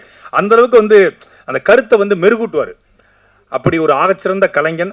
அவன்கிட்ட வந்து உண்மையிலேயே ஒரு 50 கோடி ரூபாய் கொடுத்து ஒரு வரலாறை பதிவு செய்ய சொன்னா ஆகச்சிறந்த வரலாற்றை, தமிழ் இனத்தினுடைய வரலாற்றை பதிவு செஞ்சிருவான். அப்படிப்பட்ட ஒரு இயக்குனர். என்ன பெரிய தயாரிப்பாளர் சிக்கல, இந்த தயாரிப்பாளர் பெரிய தயாரிப்பாளராக வந்து ஆகச்சிறந்த படைப்பெடுப்பாங்க. இன்னும் கொஞ்ச நாள் தான் அண்ணனுடைய காலம் பிறக்க இருக்கிறது. அந்த காலம் தமிழ் தேசிய காலம் பிறக்க இருக்கிறது. கிட்டு போன்ற படைப்பாளிகள் கொண்டாடப்படுகிற காலமும் பிறக்க இருக்கிறது. இந்த படம் ஆகச்சிறந்த படமாக வந்திருக்கிறது என்று கேள்விப்பட்டேன். இந்த படத்தை திரையரங்கில் பார்த்து ஒவ்வொரு தமிழர்களும் கொண்டாட வேண்டும். சகோதரன் சுகுமார் சொன்னது போல ஆட்டியை பலவாட்டி பார்த்து நாம் வெற்றி செய்ய வேண்டும். நன்றி, வணக்கம். அணில்கள் சிரிக்கீங்க. அணில்கள் வாலாட்டிக்கிட்டு இருக்கும்போது புலி வந்து காத்துக்கிட்டு இருக்கு. அது அணிலை வேட்டையாடுறதுக்கு அதுக்கு புலிக்கு பழக்கம் கிடையாது. ஆனால் எல்லாரும் வந்து புலியோடைய கர்ஜனை கேட்கறதுக்காக காத்துக்கிட்டு இருக்கீங்க. நானும் காத்திருக்கேன். அனைவருக்கும் வணக்கம். கிட்டு தம்பி கிட்டு மிகச்சிறந்த இயக்குனர். அவனுடைய அதாவது எவ்வளோ எளிமையாக ஒரு 2 நிமிடத்துக்குள்ளே 1 நிமிடத்துக்குள்ளே ஒரு மிகப்பெரிய செய்தியை வந்து எளிமையாக சொல்கிற வித்தை இருக்குல்ல, அது வந்து எல்லாருக்கும் வாய்த்தது கிடையாது. கிட்டுக்கு வந்து அந்த திறமை இருக்குது. அவருடைய முந்தைய படங்களும் சரி, அந்த திரைப்பட இயக்குனர் ஆகிறதுக்கு முன்னாடி அவர் எடுத்த குறும்படங்கள், குறிப்பாக வந்து ஒரு திராவிடம் குறித்து ஒரு சின்ன காணொலி பண்ணியிருப்பாப்புல. அந்த திராவிடத்தை பற்றி நாங்கள்லாம் பல கட்டுரைகள்லாம் எழுதியிருக்கோம். யார் தமிழர் அப்படின்லாம் இவங்க இப்போ கேட்டுக்கிட்டு இருக்காங்கல்ல, அதெல்லாம் வந்து ரொம்ப எளிமையாக அந்த அந்த காணொலி முடியும் போது யார் தமிழர் அப்படிங்கிறத வந்து சொல்லியிருப்பார். யார் தமிழர் யார் திராவிடர் அப்படிங்கிறதெல்லாம் சொல்லியிருப்பார். அப்படி மிகச்சிறந்த காட்சி ஊடக அந்த தன்மை கொண்ட ஒரு இயக்குனராக இருக்கிற தம்பி கிட்டு அவர் எடுத்திருக்க இந்த ஆட்டி திரைப்படம் வந்து மிகப்பெரிய வெற்றி அடைய என்னுடைய வாழ்த்துக்களை தெரிவிச்சுக்கிறேன். அப்புறம் அண்ணன் சீமான் அவர்கள் வந்து மிக சிறப்பாக தமிழ் தேசிய பணிகளை சிறப்பாக கொண்டு போயிட்டு இருக்காங்க. நாங்கள்லாம் வந்து அவருடைய பின் தொடர்ந்து பயணம் செஞ்சுக்கிட்டு இருக்கோம். அந்த வகையில் இந்த திரைப்படமும் அதுக்கான பங்களிப்பாக இருக்கும்னு நம்புகிறேன். எல்லாருக்கும் வாழ்த்துக்கள், நன்றி. உண்மையிலே எத்தனையோ பெண்கள் பற்றி படம் வந்திருக்கும், நீங்கள் எல்லாம் பார்த்துருப்பீங்க. அதில் பெண்களின் புரட்சி பெண்கள் கதையை நிறைய பார்த்துருப்பீங்க. அதில் இந்த படம் முதலாக இருக்கும். பெண்களுக்கு ஒரு பிரச்சனைன்னா, மண்ணுக்கு ஒரு பிரச்சனைன்னா பெண்கள் தான் முதல்ல வருவாங்கிறது நம்ம ஆதியில் நடந்த சம்பவங்கள். இன்னைக்கு தெரியும், உலகம் முழுதும் இராணுவத்தில் பெண்கள் இருக்கும். ஆனால் அதில் முதல் பெண்கள் இராணுவம் அமைத்தது தமிழர்கள். அதனால்தான் அந்த பெண்களை நாம் தெய்வமாக வச்சுருக்கிறோம். அதை சொல்லுவாங்க, அகம் சரியாக இருந்தால் புறம் சரியாக இருக்கும். நான் அகங்கிறது பெண்ணு, புறங்கிறது ஆண். அதனால தான் நம்ம வந்து பெண்களை வந்து ஊருக்கு நடுவில் தெய்வமாக அம்மனாக வச்சுருக்குறோம். அது வந்து அதே மாதிரி ஆணை வந்து நம்ம ஊருக்கு வெளியில் வச்சுருப்போம். அப்போ ஊர் நல்லா இருக்கணும், அந்த உலகம் நல்லா இருக்கணும்னாக்க பெண்களை தான் நம்ம போற்றணும், பெண்களுடைய வலிமையை உலகத்துக்கு காட்டணும். அப்படிங்கிறது தான் இந்த கதை அவர் சொல்லியிருக்காரு. அது ரத்தமும் சதயமாக சொல்லியிருக்கிற ஒரு கதையும் கூட. எங்கள் ஊரில் ஒரு சாமி உண்டு, அவங்க நிறைய தெரியும், உங்களுக்கும் தெரிஞ்சிருக்கும். ஊருக்கு பெண்கள் தெய்வம் இருக்கும். உலகத்தில் வேறு எங்கேயும் கிடையாது. பெண்களை அடிமையாக தான் வச்சிருந்த சமூகம் தான் உலகம் முழுதும். பெண்களை தெய்வமாக்கி உயர்வா வச்சிருந்த ஒரே சமூகம் தமிழ்குடி தான். ஆகினால தான் நம்ம ஊர் தெய்வம் வச்சிருக்கிறோம். வேற எங்கேயும் நீங்கள் பாருங்க இருக்காது. அதில் எங்கள் ஊர் பக்கம்லாம் நிறைய தெய்வங்கள். அது ஆணவ கொலையால் கொல்லப்பட்டா கூட நாங்கள் அந்த மனசாட்சி உறுத்ததுக்கு அப்புறம் அந்த பெண்ணை தெய்வம் கும்பிடுவாங்க. ஒரு உதாரணத்துக்கு பேச்சியம்மை, அது ஆணவ கொலை செய்யப்பட்ட பெண்ணு, அதனால் அதை அவளை தெய்வமாக்கினாங்க. அதே மாதிரி இசக்கியம்மா, அது இசக்கியம்மா என்ன எப்படி தெரியும் இல்லையா, அவள் வந்து ஊரை பழி வாங்குறா, கை குழந்தையோட அந்த ஊரை பழி வாங்குறா. அவரை முதல்ல பழி வாங்கினது ஒரு, அது நம்ம சாதியை குறிப்பிட விரும்பல, ஆனாலும் இது வந்து தேவைப்படுது. ஏன்னா இங்கே எல்லாருமே அந்த சாதியை சுற்றி தான் அரசியல் சார்ந்து இருக்குது. அது ஒரு பார்ப்பனர். அதுக்கப்புறம் அந்த அவனுக்கு ஒரு கோயிலை, அதுக்கு என்ன பண்ணுறான், அவளை சாந்தப்படுத்தணும். உடனே அவனுக்கு ஒரு கோயிலை கட்டுறாங்க. அந்த வழியில் தான் கண்ணகிங்க கூட. அப்போ இங்கே எல்லாமே என்ன பண்ணுது, புரட்சியாக இருந்தது பூராமே பெண்கள். அது உலகத்தில் எங்கேயும் இல்லை, தமிழ்நாட்டில் மட்டும்தான் இருந்தது. இப்போ அந்த பெண்களை கொண்டாடுறோம்னா இழிவுபடுத்திருக்கிறானுங்க, எல்லாரும் இழிவுபடுத்திருக்கிறான். ஏன்னா நீ பெண்களை அப்படி வச்சிருந்தா, நீ பெண்களை எப்படி வச்சிருந்தா, பெண்களை உன் காலுக்களை வச்சிருந்தா, மயிர்களை வச்சிருந்தா, எல்லாம் இழிவுபடுத்திருக்கானுங்க. அதை வந்து இத்தனை ஆண்டு காலம் உயர்வுபடுத்துகிற ஒரே ஆளு அண்ணன் சீமான். அவன் தேடி தேடி தேடி தேடி அவர் பேர்களை தேடி ஒவ்வொரு பெண்களை கொண்டு வந்து இப்படி நம்ம சமூகம் இருந்திருக்கிறா அப்படின்னு கொண்டு வச்சா, இன்னைக்கு புதுசாக வரவங்கலாம் அதே பண்ணி இதாண்ட அரசியல் அப்படிங்கிறது அண்ணனுக்கே பாடம் எடுக்கிறான். எப்பவுமே அண்ணன், நம்ம இந்த சினிமாத்தை சொல்லணும், இருந்தாலும் அண்ணன் சினிமா தானே. அண்ணன் எங்கள் எல்லாத்தையுமே வந்து தம்பி மாதிரியே கடிந்து கொள்வார்கள். திராவிடன் வரும்போது பார்த்தீங்கன்னா அண்ணன் வந்து நரம்பு புடைக்க எல்லாத்தையும் பேசுவாப்பில்ல, தத்துவங்களை தாங்கி நிற்கிற தலைவன் இல்லையா. ஆனால் தம்பின்னு வரும்போது மட்டும், ஏய் ஏன்டா அவன் குறுக்கு மறுக்க ஓடிப்பிட்டு இருக்கான் நான் சொல்லிடா அப்படின்னு சொல்கிற மாதிரி தான் நான் நினைக்கிறேன். அதுதான் அண்ணன் நினைப்பாப்புல. அண்ணன் உரிமையோட ஒரு தம்பியை கண்டிக்கிறாப்புல. ஏன்னா முன்னாடி வந்தவன், முன்னாடி களத்தில் நின்றவன். அது எப்படிப்பட்ட களத்தில் எந்த நேரத்தில் நின்றவன், வலியோடு பிறந்த அந்த ஒரு இரத்த பிளம்பில் பிறந்த ஒரு குழந்தை நாம் தமிழர் கட்சி, அதுக்கு தலைமை தாங்கி நிற்கிறாப்புல அண்ணன். அதனால் நம்ம அவரை வந்து எல்லாரும் பின்பற்றணும். அப்படிங்கிறதுனால தான் நானும், நமக்குள்ள என்ன இருந்தாலும் சரி அண்ணனை தேடி தேடி போகிறது அதுதான் காரணம். அதனால் அண்ணன் வந்து எல்லாருமே சொல்லுவாங்க, ஆனால் வீழ்த்த முடியாத ஒரு மனிதன் இருக்கிறான்னா அண்ணன் சீமான். ஏன்னா வேற எவனாக இருந்தாலும் அரசியல் விட்டு ஓடி போயிருப்பான். உங்களுக்கு தெரியும், நீங்கள் ஊடகத்தில் இருக்கிறீங்க எல்லாரும். ஏன்னா அவ்வளோ வீச்சு, கல்லும் சொல்லும் அவ்வளோ வீச்சு, எதையும் சேட்டை பண்ணாத ஒரு மனிதன் அது அண்ணன் சீமான் தான். யாருனா இருந்தாங்க, ஐயோ தமிழ் தேசமாக ஒன்று மாதிரி இந்த திராவிட தேசத்துக்கு கூட போயிட்டு அவங்ககிட்ட போய் கை கட்டி நின்றுப்பாப்புல, நிற்கவே இல்லை. ஆகையினால் அவன் வீழ்த்த முடியாமல் இருக்கிறான். அவனை அண்ணனும் தம்பிகளுமாக அவனை தாங்கி பிடித்து கொண்டிருக்கிறார்கள். இது அந்த மாதிரி ஒரு புரட்சிகரமான ஒரு கதை தான் அந்த ஆட்டி. இந்த ஆட்டிங்கிறது நம்ம வந்து எனக்கு இந்த முதல்ல இந்த பேர் எல்லாத்துக்கும் கொண்டு போய் சேர்க்க வேண்டி இருக்குது. நம்ம என்ன ஒரு பெண் ஆட்டினா தலைவி, பெண் தலைவி. உடனே இவன் சொல்கிறாங்க, அவன் ஆணுக்கு அடிமை ஒரு ஒஞ்சாதி அப்படின்ட்டான். பாருங்கள் எவ்வளோ உயர்வாக வச்சுருக்கிறான். பெண் ஆட்டி, பெண் தலைவி, ஆட்டிங்கிறது தலைவி, அதுதான் ஆட்சின்னு ஆச்சு. ஆட்சி நம்ம அப்படி நம்ம எல்லாம் அப்படியே பண்ணுறோம். அப்படிப்பட்ட ஒரு பெண்களை தாங்கி நின்ற ஒரு சமூகம், அந்த சமூகத்துக்காக அந்த ஒரு படம். அப்புறம் இங்கே வந்து இந்த மாதிரி படங்கள்லாம் இப்போ எல்லாரும் பேசிக்கிட்டு இருந்தாங்க, அவங்களுக்கு எல்லாருக்கும் இந்த மாதிரி படம் வர்றதில்ல, அதுக்கு வாய்ப்பு கொடுக்குறதில்லன்னு. வாய்ப்பு கொடுத்து அந்த ப்ரொடியூசருக்கு ரோட்டில் போய் நிற்கிறதுக்கா? இங்கே ஒரு சுவர் இருக்குது தெரியுமா? ஒரு சுவர் இருக்குது. என்ன சுவர்? ரெட் ஜெயின் ஒரு சுவர் வச்சுட்டு இருக்குது. அந்த சுவரு அத்தனை சின்ன படங்களுக்கு காவு வாங்குது. இன்னைக்கு இந்த தயாரிப்பாளர் சங்கம்னு ஒன்று இருக்குது, இது கேட்க முடியுமா? இன்னைக்கு வந்து அதாவது இன்னைக்கு வந்து ஒரு படம் வந்து மக்கள் வந்து ஒரு படம் வந்துச்சுன்னா இன்னொரு கூட ஒரு படம் வந்து அந்த படம் பார்க்கறதுக்கு தயாராக இல்லை. அப்போ என்ன பண்ண, இந்த மாதிரி படங்கள்லாம் எல்லாரும் இந்த திருவிழா நாட்கள், இந்த பண்டிகை நாட்கள், அது தொடர்ந்து விடுமுறை வர நாட்களில் தான் அந்த படத்தை வெளியிடணும். ஆனால் அன்னைக்கு தான் என்ன பண்ணியிருக்கிறான் உஷாரா, அன்னைக்கு தான் அவ்வளோ அந்த பெரிய பெரிய படங்கள் எடுத்துட்டு 1000 தேட்டருக்குன்னா 1000 தேட்டரும் பிடிச்சி வச்சிடறான். அதுக்கப்புறம் என்ன பண்ணான்னா 4 வாரத்துக்கு அதுக்கப்புறம் சினிமா பார்க்க வரமாட்டான். ஏன்னா ஃபுல் படத்தையும் இதில் செலவு பண்ணிடுறான். கடைசியாக வந்து அத்தனை படத்தையும் பாருங்க. இப்போ ஐயா ரஜினி அந்த நடித்த அத்தனை படத்தையும் பாருங்க, அவ்வளோ தேட்டர் எடுத்திருப்பாங்க. கூட வந்த படம் எதாவது தெரியுமா? இல்லை அதுக்கப்புறம் அதை வந்த படம் தெரியுமா? அதுக்கு முன்னாடி வந்த படம் தெரியுமா? யாருக்கும் தெரியாது. நல்ல படங்கள் இருக்குமா இல்லையா? இல்லை, எவ்வளோ கஷ்டமான ஒரு இது இருக்குது. அப்புறம் இந்த கஷ்டமான நல்ல படங்களை எப்படி கொண்டு வருவாங்க? அதாவது எப்பவுமே ஒரு ஓட்ட பந்தயம் என்னன்னா 10 பேர் ஓட விட்டு தானே நீங்கள் வந்து பார்க்கணும், இவன் முதல்ல வரான் இவன் 2வது வரான்ட்டு. நீங்கள் ஒருத்தனே ஓட வச்சுட்டு முதல்ல வந்துட்டான்னா என்ன பைத்தியக்காரத்தனமா இருக்கு. அதுதான் சொல்கிறேன், அந்த சோறு இருக்கிற வரைக்கும் இந்த தமிழ் உலகம் திரையுலகம் விளங்காத. அடுத்தாலே அந்த சோருக்கு தலைமை தாங்கிற ஒரு இளவன் வந்தாச்சு. சினிமா தான். நீங்கள் ஒவ்வொரு இயக்குனரும் சினிமா எடுக்கணும் ஊருக்கு வந்து என்னை மாதிரி வாய்ப்பு தெரிந்து யாரும் சினிமாவுக்கு சம்மந்தம் இல்லாத ஒரு ப்ரொடியூசர் நிறைய இருக்குதுங்க. எங்கள் மேனேஜர்லாம் நிறைய இருக்கிறாங்க. அவங்கள்ட்ட கேட்டு பாருங்கள், யாராவது ஒருத்தர் பிடிச்சி வந்துடுவான். அப்படி வந்து ஏன்னா இந்த படத்தை எடுத்த உடனே நேராக கொண்டு போய் ரெஜினில் கொடுக்குறோம், ரிலீஸ் பண்ணுறோம், அதுக்கப்புறம் நம்ம ஓடிடிக்கு சன் டிவியில் விற்கிறோம், அப்படி இப்படி சொல்லி ஏமாற்றி கொண்டு வந்துடுவாங்க. 100க்கு 98 பேர் அப்படி ஏமாந்து வந்து அதுக்கப்புறம் காணாமல் போயிருப்பான். மறுபடியும் அடுத்த படம் எடுக்கவே முடியாது. மேனேஜர் எடுக்கிறாங்க, அது கூட இப்போ வந்து இப்போ அதுதான் இப்போ இந்த கடைசி கட்டத்தில் வந்து நிற்குது. மேனேஜர்ஸ் எல்லாம் நான் வந்து மேனேஜர்ஸ் முதல்ல தயாரிப்பாளர் ஆகக்கூடான்னு சொல்லலை. ஆனால் இவங்க என்ன பண்ணுறாங்க, அந்த ஹீரோவை தாஜா பண்ணி நீ 10 கோடி வாங்கிட்டு இருக்கியா, நீ 20 கோடி உனக்கு சம்பளம், நீ கால் ஷீட் கொடுங்கன்னு அவன்கிட்ட தாஜா பேசி வாங்கிட்டு அடுத்தால போய் ஃபைனான்ஸ் எடுத்து அந்த ஹீரோவை காட்டி படம் வாங்குறாப்புல. அப்படி எத்தனை படம் நிற்குது.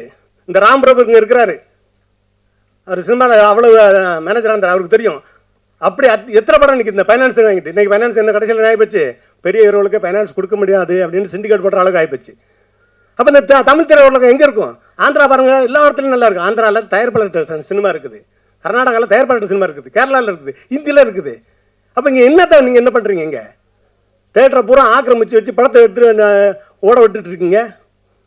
அது ஏன்னா ஏதாவது உங்களுக்கு அந்த படங்கள் வந்து போனதுக்கு அப்புறம் இந்த இன்றைக்கு இருக்கிற பெரிய ஹீரோ படம்னு கூட நீங்கள் சொல்லுங்கள், ஒரு வாரம் கழிச்சு அந்த படங்களோட பேரை உங்களுக்கு ஞாபகம் இருக்காது.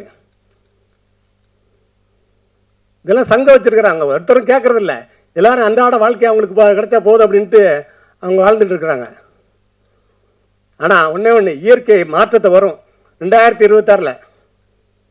அதை அந்த நம்பிக்கையோடு தான் காத்துட்ருக்கோம். ஆனாலும் நமக்கு என்ன இருக்குது, எனக்கு என்ன ஆனாலும் எல்லாரும் எனக்கு இன்னைக்கு கூட அந்த வேல்ராஜ் அவர் கேமராமேன் கேட்டார் என்கிட்ட, ஐயா சார் நீங்கள் என்ன பண்ணுறீங்க, தொடர்ந்து படம் எங்கிறது வருது, தொடர்ந்து படம் எடுத்துகிட்டு இருக்கீங்க அப்படின்னு. நான் படம் எடுக்க தான் வந்தேன். நான் ஒரு இடத்துல அசிஸ்டன்ட் டைரக்டராக போயிட்டு நின்றேன்.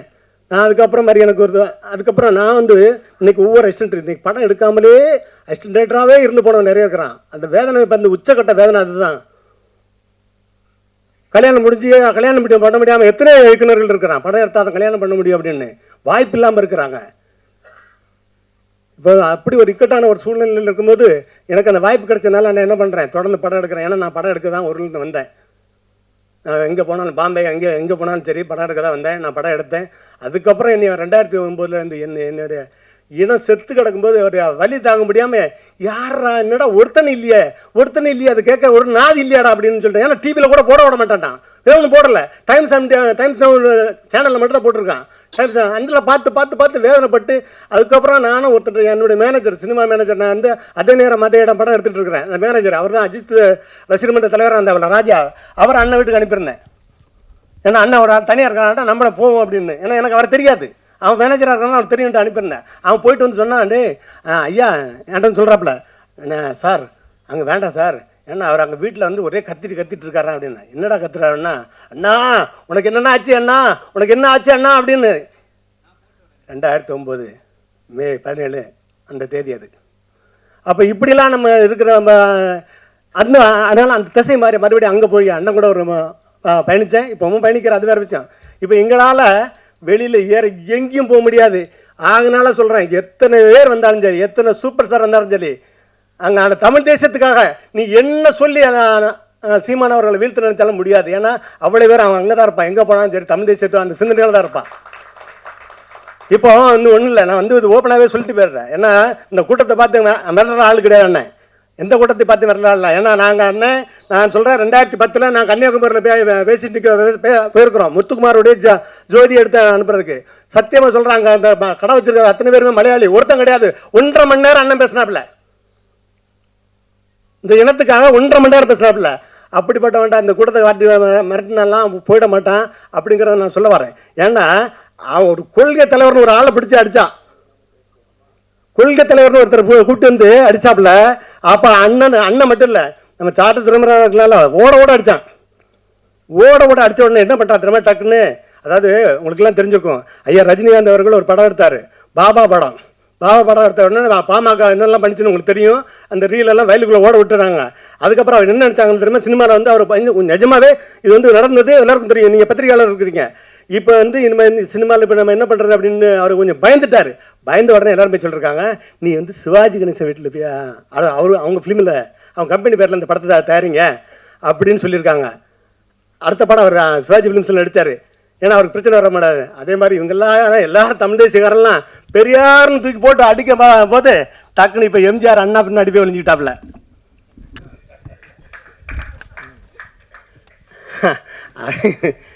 அப்போ தான் வடிவேல் சொன்ன மாதிரி தான் இருக்குது, நீ எங்கே போனால் விட மாட்டேன்டா. அதனால் அவன் மூத்தவன், அவன் தத்துவமாக நிற்கிறான். நீ தலைவர்கள் பின்னாடி நிற்கிற, அவன் தத்துவத்துக்கு பின்னாடி நிற்கிறான். அதை நடந்துக்கிறது நல்லது. ஏன்னா நீங்கள் வந்து கூட்டங்கள் எதையுமே தீர்மானிச்சிடாது. சரி, நம்ம சினிமா பற்றி தான் பேசணும், என் அண்ணன் பேசுவாப்புல. அதனால் இதோடு முடித்துக்கிறேன். இந்த திரைப்படத்தின் தயாரிப்பாளர் சகோதரர் இசக்கி கார்வண்ணன் மீது எனக்கு அளப்பரிய மரியாதை உண்டு. பொதுவாக நம் மரபில் நம்முடைய பெயருக்கு பின்னால் தகப்பனாரின் பெயரை இணைத்து கொள்வது வழக்கம்.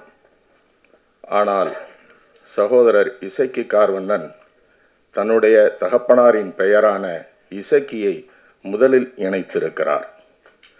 அதனாலேயே எனக்கு அவர் மீது தனிப்பட்ட பிரியமும் மதிப்பும் உண்டு.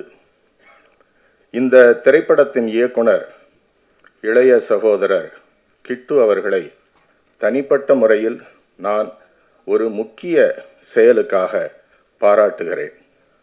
இந்த திரைப்படத்தின் தொழில்நுட்ப கலைஞர்கள் அனைவரையும் மேடைக்கு அழைத்து, குறிப்பாக உதவி இயக்குனர்களை மேடைக்கு அழைத்து ஒவ்வொரு உதவி இயக்குனரின் பெயரை சொல்லி அறிமுகப்படுத்தி கௌரவப்படுத்தினார். நான் புத்தகங்கள் எழுதியவன். நான் எழுதிய புத்தகங்களின் நற்பெயர் அவப்பெயர் அனைத்தும் என்னை மட்டுமே வந்து சேரும். ஆனால் ஒரு திரைப்பட உருவாக்கம் என்பது பல நூறு பேரின் கரங்கள் இணைந்து உழைத்து உருவாகி வரக்கூடிய ஒரு படைப்பு. ஆக அத்துணை பேருக்கும் நன்றி சொல்வதுதான் நம் மரபு. அதை மிகச் சரியாக செய்த சகோதரர் கிட்டுவுக்கு என்னுடைய பாராட்டுக்கள். பாராட்டினால் மட்டும் போதாதல்லவா, ஒரு குட்டும் வைக்க வேண்டும். அவர் பேசும்போது மூல்யம் என்று மூலத்தை அவர் உச்சரித்தார். அப்படி உச்சரிக்கலாகாது தம்பி. மூல்யம் என்றால் நிமித்தம் என்று பொருள். இனி வரும் மேடைகளில் நீங்கள் மூலம் என்கிற சொல்லை சரியாக உச்சரிக்க வேண்டும் என்பதை ஒரு வேண்டுகோளாக நான் இந்த மேடையில் சொல்கிறேன். செந்தமிழன் சீமான் அவர்களை பற்றி ஒரு சில வார்த்தைகள் பேசுவதுதான் இந்த மேடைக்கு பொருத்தமாக இருக்கும். நாங்கள் இருவரும் உட்கார்ந்து பேசி கொண்டு இருக்கும்போது இதே பிரசாத் லேபில் ஒரு 30 வருஷத்துக்கு முன்னாடி நம்ம பண்ண கூத்துலாம் ஞாபகம் இருக்கான்னு கேட்டேன். அவர் சிரித்தார். சரி வெளியில் சொல்ல வேண்டாம், நம்ம வயசு தெரிஞ்சிடும்னு 2 பேருமே அடக்கமாக அதை மறைச்சிக்கிட்டோம்.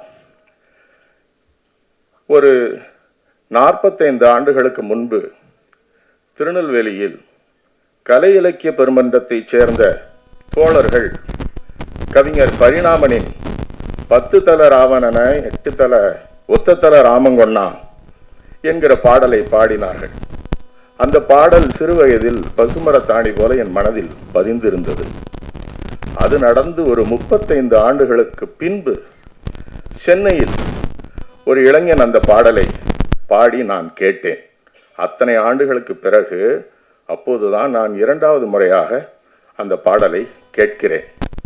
சகோதரர் இசக்கி கார்வண்ணன் சொன்னார் இல்லையா, கன்னியாகுமரியில் மலையாளிகள் சூழ்ந்திருக்கிற அந்த இடத்தில் அண்ணன் 1.5 மணி நேரம் பேசினார் என்று அப்போது சீமானவர்கள் என்னிடம் சொன்னார். ஐயாமன நம்ம ஆளே இல்லைனாலும் தான் பேசுவோமே இல்லையா அப்படின்னாரு. அப்படிப்பட்ட அவருடைய துவக்க கால மேடைகளில் பார்வையாளர்களாக நாங்கள் அவருக்கு நெருக்கமான சொற்ப நண்பர்கள் இருப்போம். அந்த மேடையில், அவருடைய துவக்க கால மேடையில் நண்பர்களே, கவிஞர் பரிணாமனின் 10 தலை ராவணன் பாட்டை அவர் பாடினார். நான் சிலிர்த்து போனேன். இதை நான் ஒரு மேடையில் சொன்னேன். இதற்கு பிறகு சமீபத்தில் வயது முதிர்ந்த 80 கடந்த ஒரு முதியவர் என் கரங்களை பற்றி கொண்டு தன்னை அறிமுகப்படுத்தி அந்த பாடலை சொன்னார்.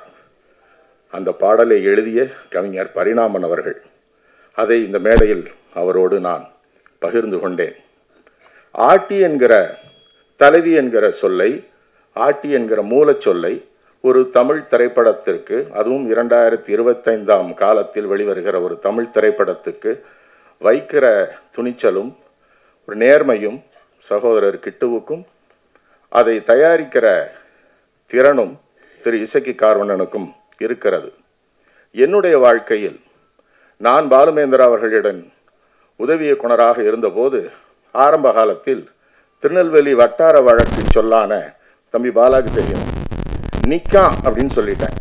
அங்கே நிற்கிறான்னு சொல்ல மாட்டோம், நிக்கான்னு சொல்லுவோம். இந்த மீனாட்சிக்கெல்லாம் தெரியும். அப்போ நிக்கான்கிற கேமரா இருக்கு இல்லையா, அப்போ தான் ராஜா சார் வாத்தியார் பாலுமேந்திரா அவர்களுக்கு நிக்கான் கேமரா கொடுத்துருக்காங்க. அப்போது டெஸ்ட்டு எடுக்கும் போது வாத்தியார் என்ன எடுப்பாங்க, அது அவருக்கு சீமானவர்களுக்கெல்லாம் தெரியும். அப்போ எடுக்கும்போது டேய் நிக்காண்டா அப்படின்னு சொல்லுவாங்க. அதை பார்த்து அதிலிருந்து நான் ரொம்ப கவனமாயிட்டேன்.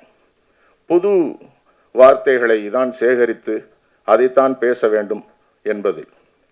அதை முற்றிலுமாக நொறுக்கி தள்ளிய ஒரு இடம் இங்கே விருகம்பாக்கத்தில் இருந்தது. அது சகோதரர் சீமானின் சேவர் கூடம். அங்கே மதுரை பகுதியை சுற்றிய ஒரு இயக்குனர் இருப்பார், ஒரு ஒளிப்பதிவாளர் இருப்பார், ஒரு நடிகர் இருப்பார், ஒரு படத்தொகுப்பாளர் இருப்பார்.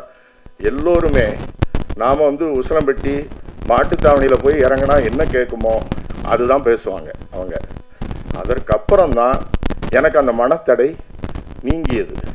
ஆக இப்போது நீங்கள் எல்லோரும் பார்க்கிற மேடைகளிலும் பொதுக்களத்திலும் இயங்குகிற முழங்குகிற சீமான் அப்போதிருந்தே அவருடைய சூழலை அப்படித்தான் அமைத்து கொண்டிருந்தார் என்பதற்காக நான் இதை சொல்கிறேன். இந்த படத்தின் கதாநாயகி very happy to welcome, thank you so much mister Seeman sir என்று சொன்னார்கள். அந்த இளம்பெண்ணின் துணிச்சலை நான் பாராட்டுகிறேன். வங்கத்தைச் சேர்ந்த நடிகை, அவர் பெயர் எனக்கு தெரியவில்லை, அவர் கூடுமானவரை தமிழில் பேச முயன்றார். அவருக்கு என் வாழ்த்துக்களை சொல்கிறேன். எல்லோருக்கும் வாழ்த்துக்கள். நன்றி. என் அன்பிற்கினிய தம்பி துரைமுருகன் அவர்கள் சொன்னது போல துரையும் கிட்டும் சேர்ந்து தான் அந்த நையப்புடை அந்த வலையொலியை தொடங்கினார்கள். ரொம்ப நன்றாக செய்தார்கள். கிட்டுவிட்ட இயற்கையிலேயே அவன்கிட்ட ஒரு சிறந்த படைப்பாற்றல் அவன்கிட்ட உண்டு. அது எதையுமே சுருக்கமாக அதை சொல்லி புரிய வச்சுருவான் ஒரு இதை. அதில் நகைச்சுவை உணர்வோடு கேலியும் கிண்டலுமாக கொண்டு போய் சேர்க்கறதுல பெரிய கெட்டிக்காரன். அவன் எங்களோடு இந்த அரசியல் பயணத்தில் இல்லாத திரைப்பயணத்தில் போனது எனக்கு மகிழ்ச்சியாக இருந்தாலும், ஆனால் எங்களுக்கு அது ஒரு இழப்பு தான். அப்படிப்பட்ட ஒரு படைப்பாளி இழந்திருப்பது இழப்பு தான். அதில் அவன் திரைத்துறை பக்கம் வந்து பல படங்களை இயக்கினான். அவன் இயக்கிய படத்தில் எனக்கு இந்த சல்லியர்கள் படம் நம்ம நிறைவை தந்தது. அந்த படத்தினுடைய 2 நிகழ்விலே நான் பங்கேற்று பேசினேன். அந்த படத்தை என் தம்பி துரை சொன்ன மாதிரி 150 கோடி முதலீடு செய்து எடுக்கிறவர்களுக்கு கதை இல்லை, 1.5 கோடியில் ஆகச்சிறந்த படத்தை எடுப்பான். அப்படி ஒரு படைப்பாளி. சல்லியர்கள் படம் பார்த்தீங்கன்னா உங்களுக்கு தெரியும், ரொம்ப நல்லா எடுத்துப்பான், நேர்த்தியாக எடுத்துப்பாப்புல. எங்களுக்கு ஒரு பயம் என்னென்றால், இந்த எங்களுடைய விடுதலை போராட்டங்களை இன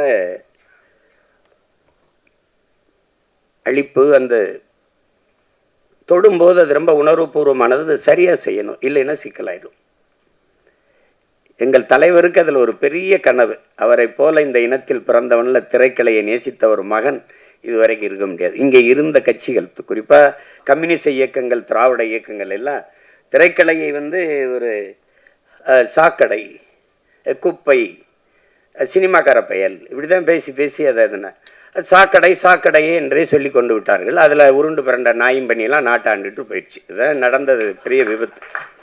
அது திரைக்கலையை ஒரு எங்கள் தலைவன் என்கிட்ட சொல்றார் பாருங்க, திரைக்கலை என்பது அறிவியலின் அழகான குழந்தைன்னு சொல்றாரு. அந்த வார்த்தையை எப்படி பயன்படுத்துறாரு பாருங்க, அறிவியலின் அழகான குழந்தை. திரைக்கலை ஒவ்வொரு தேசிய இனத்தின் அழகிய கலை முகம். எப்படி வைக்கிறார் பாருங்க. இப்படி பேசல அவர் மெதுவாக சொல்றாரு, நான் அதை எடுத்து சொல்றேன். அந்த பார்வை அவர் இடத்துல இருந்தது. அது காரணம் வந்து சின்லஸ் லிஸ்ட், பிரேவ் ஹார்ட், பென்ஹர், இந்த மாதிரி படங்களை பார்க்கும்போது நம்ம விடுதலை போராட்டம் ஏன் இப்படி ஒரு படமாக வரக்கூடாதுன்னு அவருக்கு ஒரு இது இருந்தது. ஒரு கெடுவாய்ப்பா தமிழ் பேரினத்தில் அவர் ஒரு நிர்வாக தலைவனாக இல்லாமல் தன் இன விடுதலைக்கு போராட்ட களத்தில், போர்க்களத்தில் நிற்கக்கூடிய தலைவனாக இருந்துட்டான். அவன் மட்டும் இவர்களை மேலே 50 ஆண்டு 60 ஆண்டு 10 ஆண்டு 20 ஆண்டுலாம் ஆள் இருந்த உலகத்திலே தலை சிறந்த நாடாக தன் இனம் வாழ்கிற நாட்டை கொண்டு வருகிறான். அவனுடைய கனவு வந்து பல்லாயிரம் ஆண்டுகளாக தம் முன்னோர்கள் தூக்கி சுமந்த கனவு, அவன் அறம் சார்ந்து வாழ்ந்த ஆட்சி செய்த மறவர்களின் கனவு. அதனால அப்படிப்பட்ட ஒரு தலைவன் அதுக்காக பெருமுயற்சி எடுத்தார். இது தன்னுடைய போராட்டத்தை இப்படியாவது எடுத்து கொண்டு போகணும்னு எடுத்தார், சின்ன சின்னதாக. அதுக்குள்ளே எங்களுக்கு காலம் சரியாக வரலை, அது கெடுவாய்ப்பாக அமையலை, முடிஞ்சிடுச்சு.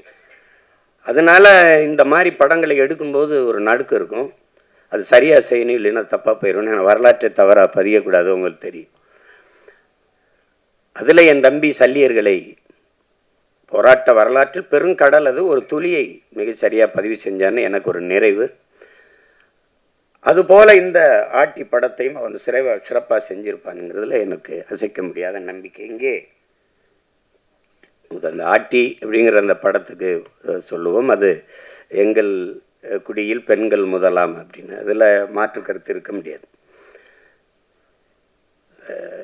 கிட்டு பேசும்போது வருத்தத்தில் சொன்னால் நமக்கு வரலாற்று பதிவுகள் எதுவும் இல்லை அப்படின்னு, அது ஒத்துக்கணும். இதில் நம்மளா பெருமையாக பேசிக்கிறது இருக்குல்ல, எப்படின்னா வரலாற்றை படைக்கிறவனுக்கு அதை எழுத பதிவு செய்ய நேரம் இருக்காது. நம்ம செய்யலை இருந்தாலும் விழுந்துட்டா மீசையில் மண்ணோட்டில் பெருமை பேசுகிற மாதிரி தான். அடி இப்படி அடித்தானே, எவ்வளோ அடித்தாலும் தாங்கினேன் பார்த்தில்ல, அது மாதிரி பேசிக்கிறதா. அதையும் உணர்ந்தவன் இந்த இன வரலாற்றில் என்னுயிர் தலைவன் மேதகு பிரபாகரன் அவர்கள் மட்டும்தான். இப்போ எங்களுக்கு பார்த்திங்கன்னா நமக்கு நம்ம பாட்டை அரசனுக்கு அரசன் அருள்மொழி சோழன் உலகின் பல்வேறு நாடுகளை வென்று பல கடந்து படை பல நடத்தி பல்வேறு நிலப்பரப்பு வென்று 3வது பெரிய பேரரசை நிறுவினான். இது ஒரு, ஆனால் அது ஆண்டாங்கிறதுக்கு ஒரே ஒரு சான்று தான் இருக்குது, பெருவுடையார் கோயில் தான் இருக்குது, தஞ்சை பெரிய கோயில் மட்டும். அதுக்கு முன்னாடி இன்னொரு பாட்டன் கரிகால் பெருவள சோழன் ஆண்டுகாண்டா நம்மளை, அதுக்கும் சான்று இந்த கல்லணை தான். இல்லைன்னா எங்களுக்கு கதையை முடிச்சிருப்பான், அதை வச்சுட்டு நாங்கள் எதை சொல்லிகிட்டு இருக்கோம். அப்போ நமக்கு வரலாற்று சான்றுகள் இல்லை, தமிழர்களுக்கு வரலாறு இல்லை. அப்போ இலக்கிய சான்று தான் இருக்குது, வெறும் இலக்கிய சான்று தான் இருக்குது. அதில் இப்போ பாண்டிய நெடுஞ்செழியன் மதுரை ஆண்டான், அதில் எங்கள் பாட்டி கண்ணகி பெருமாட்டி போய் கால் சிலம்பி உடைச்சி இது நீதியை நிலைநாட்டினான்னு ஒரு காப்பியம் இருக்குது, ஆனால் வரலாறு இல்லை. அப்போ அதில் இந்த வரலாற்றை மீட்டுருவாக்கம் செய்கிறதுல ஒரு பெரிய சிக்கல் இருக்குது. என்ன இங்கே சொன்ன மாதிரி கிட்டு செஞ்ச மாதிரி நம்மளுடைய வரலாற்றை பதிவு செய்யலாம் நம்மவே இல்லாதனால எல்லாம் கற்பனை ஆயிடுச்சு. இலக்கியம் பொய் பேசும், சுவைபட சொல்லு. இலக்கியம் என்பது நயம்பட உரைத்தல், அதுதான் உங்களுக்கு. அது சுவைபட சொல்லுதல், அது பொய் பேசும். இப்போ உருகி சுகம்பெறா மார்பை திருகி எரிந்தால் தீயிட்டால்னு சொல்லும்போது அது என்ன இப்படி அப்படின்னு கேட்கும்போது, அப்போ நான் எங்கள் வாத்தியார் தமிழ் வாத்தியார் குப்புசாமி எனக்கு பாடம் நடத்தும்போது, அப்போ இப்போ இருக்கிற மதுரை வேற மதுரையா ஐயான்னு கேட்டேன். அப்படி இல்லடா, தீ பற்றி எரிந்ததுன்னா வாழ்ந்த மக்கள் அவளுக்கு நேர்ந்த துயரத்தை துன்பத்தை கண்டு வயிறு எரிந்தார்கள்ங்கிறத அப்படி சொல்லியிருக்காங்க சுவைபட அப்படின்னு. அப்போ இலக்கியம் பொய் பேசும், இதிகாசங்கள் பொய் பேசும், புராணங்கள் பொய் பேசும், காப்பியம் காவியம்லாம் பொய் பேசும். ஆனால் வரலாறு பொய் பேசக்கூடாது, பொய் பேசாது, பொய் பேசாது. அதனாலதான் நாங்கள் முற்றுமுழுதாக வரலாற்றில் புறக்கணிக்கப்பட்ட ஒரு இனத்தின் மக்கள் இன்றைக்கு வரைக்கும். இப்ப உதாரணமா இப்ப கண்ணகி அவளை எடுத்துக்கிட்டா எங்களுக்கு என்ன பெருமை இருக்குதுன்னா, சோழ நாட்டில் பிறந்து பாண்டிய நாட்டில் இறந்து சேர நாட்டில் தெய்வமாகிறார். எழுதின எங்க பாட்டன் இளங்கோவடிகள் 3 மன்னர்களை இணைத்து, 3 நிலப்பரப்பை மன்னர்களை இணைத்து ஒரு காப்பியத்தை ஏல் செய்கிறார். அது காப்பியம், அது கற்பனை. ஆனால் கண்ணகியிலும் சிறந்தவள் இருக்கிறார் எங்கள் குலத்தில், எங்க முன்னோர், அது எங்க பாட்டி வேலு நாச்சியார். அது காவியம், இது வரலாறு. ஆட்டினா பாருங்க, ஆட்டி படைக்கிறானையா அப்படிங்கிற மாதிரி ஆட்டி படைத்தால் ஒரு பெண்மகள். தமிழர்கள் பொதுவாக மானுடனே தாய் வழி சமூகத்திலிருந்து வந்தவன் தான். முதல் திணையில நம்ம முதல் நிலத்திலே தாய் வழியில், 2வது நிலமும் தாய் வழி, 3வது மருது நிலத்தில் என்று வேளாண்குடிகளாக மாறுகிறோமோ, அவன் காட்டை பார்க்க போகும்போது வீட்டை பார்க்க பெண்ணு இருக்கும்போது ஒருவனுக்கு ஒரு தீங்கிறது வரும்போது தந்தை வழி சமூகம் ஆயிடுது. அங்கதான் முதல் எழுத்து. எங்க ஐயா மேன் சொல்றாருல, பேரை போடும்போது அவர் எசக்கிய சேர்த்துக்கிட்டார் அப்படின்னு. அப்ப தந்தை வழி சமூகமா வரும்போது தான் அது வரைக்கும் பெண்ணு தான், தாய் வழி சமூகம் தான். நம்ம அதை மாற்ற முடியல. இன்று வரைக்கும் நாடு தாய் நாடு தான், மொழி தாய்மொழி தான். என் தம்பி கார்வணன் சொன்னது மாதிரி இந்த தமிழ் குடிகளுக்கு 90 விழுக்காட்டுக்கு மேலே பெண் தெய்வங்கள் தான். எனக்கு கூட என்னுடைய குலதெய்வம் வீரமாகாளி பெண்ணு தான். இங்கே இருப்பீர்கள், எங்கள் இன வரலாறு இந்த திராவிடர்கள், அதுவும் ஐயா ராமசாமி பெரியார் வந்த பிறகுதான் எங்களுடைய வரலாறை தொடங்குகிறார்கள். திராவிட வரலாறு, திராவிட. இன்றைக்கும் தமிழன் இன அரசியல் வரலாறு ஐயா பெரியார், அண்ணா, கருணாநிதி அவர்கள், எம்ஜிஆர் அவர்கள், ஜெயலலிதா அவர்கள், இதுதான் பெஸ்ட். என்னுடைய வரலாறு அதுக்கு எவன் கண்டுபிடிச்சான்? 50,000 ஆண்டுகளுக்கு மூத்ததுங்கிறான் ஒருத்தன். ஆதியில் காடுகளில் வாழ்ந்த மனிதன் முதலாக பேசிய மொழி தமிழ்ங்கிறான் ஒருத்தன். அங்கிருந்து நகர்ந்து வர தொடங்கும் போது மனிதன் பேசிய மொழியில் இருந்த ஒளியும் எழுத்து வடிவம் இன்றும் தமிழிலே காண கிடக்குங்கிறான் ஒருத்தன். அப்ப இவ்வளவு என்றைக்கு என் இனம் முன்னோன் என்னுடைய மொழியின் முதல் எழுத்து உயிரெழுத்தை ஆவை எழுதினானோ அன்றைக்கு தொடங்குச்சு தமிழனுடைய இன அரசியல் வரலாறு. முதலா கப்பல் ஓட்டினவன் கடலுக்குள்ள என் பாட்டன் அரசேந்திரன் 60,000 யானைகளை கொண்ட படையை வச்சிருந்திருக்கிறான். 60,000 யானைக்கும் சோறு போட்டிருக்கிறான், தீனி போட்டிருக்கான், அதுக்கு பாகன் வச்சிருந்திருக்கான், வீரன் வச்சிருந்திருக்கான். அந்த யானைகளை கப்பல்ல ஏற்றி கொண்டு போய் படையை நடத்திருக்கான். எங்கேயும் போர் போடல. 60,000 யானையை வரிசையா நிறுத்தி வீரர்களை மேல நிறுத்தி ஆயுதத்தோட நிறுத்தினா எதிரி நாட்டு படை வீரன் குதிரையில நின்னவன் காலை தூக்கி யானை பிளிரிச்சு அவ்வளவுதான் கும்பிட்டான், சாமி என்னை விட்டு நீ ஆண்டுகன்ட்டு. உண்மையில தான் 60,000 யானை. நீங்க ஔவையாரெல்லாம் 1000 யானை நின்னதுக்கே பயந்துட்டான், தேட்டர் விட்டுலாம் ஓடிட்டான், திரையரங்க விட்டு ஓடிட்டான். ஏன் அப்பா உங்களுக்கு தெரியுது. அப்படி வாழ்ந்து அவ்வளவு பெரியது. அது பெருமையாக பேசல. ஓடுகிற நீரை தடுத்து பாசனத்திற்கு பயன்படுத்திட முடியும்னு அறிவியல் தொழில்நுட்பம் வளராத காலம் 1800 2000 ஆண்டுல தொட்டிருக்கான் ஒருத்தன், கரிகால சோழன். ஒரு பயம் ஒண்ணு அதெல்லாம் பேசல, எவனும் பேசல, யாரும் பேசுறது இல்லை, எவனும் பேசுறது இல்லை. ஒரு கைம்பெண் 200 ஆண்டுக்கு முன்னாடி ஒரு விதவை பெண் வந்து வெள்ளச்சேலை உடுத்தி முக்காடை போட்டு மூளையில் உட்காந்து மூக்க சிந்திட்டு அழுகுன்னு. இதுதான் இருந்த நிலைமை. புருஷன் செத்து போயிட்டான். என் பாட்டை முத்து விடுங்கண்ணா, செத்து பணம் கோயில் வாசல செத்து பணமாக கிடக்குன்னு. என் பாட்டை 2 பேரும் போகாதேங்கிறான். மருது பாண்டி 2 பேரும் தளபதி. போக வேணாம், வெள்ளைக்காரன் வருவான் சுத்துவான் அப்படின்னு பயப்படுது. ஒன்று கவலைப்படாமல் மகளை தூக்கிக்கிட்டு போய் அவன் உயிரற்ற கிடந்த உடலின் மீது சத்தியம் செஞ்சு இழந்த நிலத்தை நான் மீட்டே தீர்வேன்னு போறா ஒரு மகள், ஒரு கைம்பெண். இந்த சமூகம் சொல்ற மாதிரி ஒரு பெண்மகள். என் அன்பு சொந்தங்களை நீங்க கொஞ்சிருங்க, இந்த நிலத்தில் எத்தனையோ வீரம் இருந்திருக்கான். இந்திய பெருநிலம் அடிமைப்பட்டு கிடக்குது. அந்த நிலத்தின் விடுதலைனே வச்சுக்க, எந்த ஒரு மகனும் வென்றதில்லை. போர்ல வெள்ளக்காரண்ட தோற்று தந்திருக்கான். என் பாட்டன் தீரன் சின்னமலையோ புலித்தேவனோ இல்ல அழகுமுத்துக்கோனோ எவனுமே தோற்று தான் போயிருக்கான். ஒரே ஒரு பெண்மகள் தான், ஒரே ஒரு பெண்மகள் தான் போரிட்டு வெள்ளையனை தோக்கடித்து இழந்த நிலத்தை மறுபடியும் மீட்டவள் ஒரே ஒருத்தி, எங்க பாட்டி மானமரத்தி வேல் நாச்சியார் தான். உண்மையிலே ஆட்டினா அவதான். அத நம்ம பேசுறதுல வரலாற்றுல அவர் படிப்பினை இல்லை. கண்ட நாய் பேய்க்கெல்லாம் தெருவிலங்கு சிலை இருக்கு. என் பாட்டிக்கு இந்த சிவங்க அரண்மனை வாசல ஒரு மரப்பாச்சி தண்டி பொம்மை வச்சிருக்கான். இதெல்லாம் வந்து அப்ப எப்ப வருதுன்னா கோபம் வருது. வரலாற்றில் நீ புறக்கணிக்கப்பட்டுட்டாய். உன் பாடத்திட்டத்திலே தென்னாட்டின் சான்சிராணின்னு தான் உன் பாட்டி எழுதியிருக்கான் வேலுநாச்சியார. வேலுநாச்சியார் பிறந்து இறந்து 85 வருஷம் கழிச்சு பிறக்கிறா மணிக்கர்ணைங்கிற பெண். 85 வருஷம் கழிச்சு பிறக்கிறார். இளம் வயதிலேயே திருமணம் முடிச்சு கொடுத்ததுனால சான்சி அந்த மன்னன் இறந்து போனதுனால அந்த நிலப்பரப்புக்கு அவர் தலைவியாகி அரசியானதுனால சான்சி ராணி. இளம் வயது திருமணம்னால பாய் லக்ஷ்மி பாய் சான்சி ராணி லக்ஷ்மி பாய்னு பேர் வருது. நீ என்ன வரலாற்றுல பதிவு செஞ்சிருக்கணும்? சான்சி ராணி எழுதும் போது வடநாட்டின் வேலு நாச்சியார்னு எழுதியிருக்கணும். ஆனா நீ என்ன பண்ற? தென்னாட்டின் சான்சி ராணின்னு என் பாட்டி எழுதுற.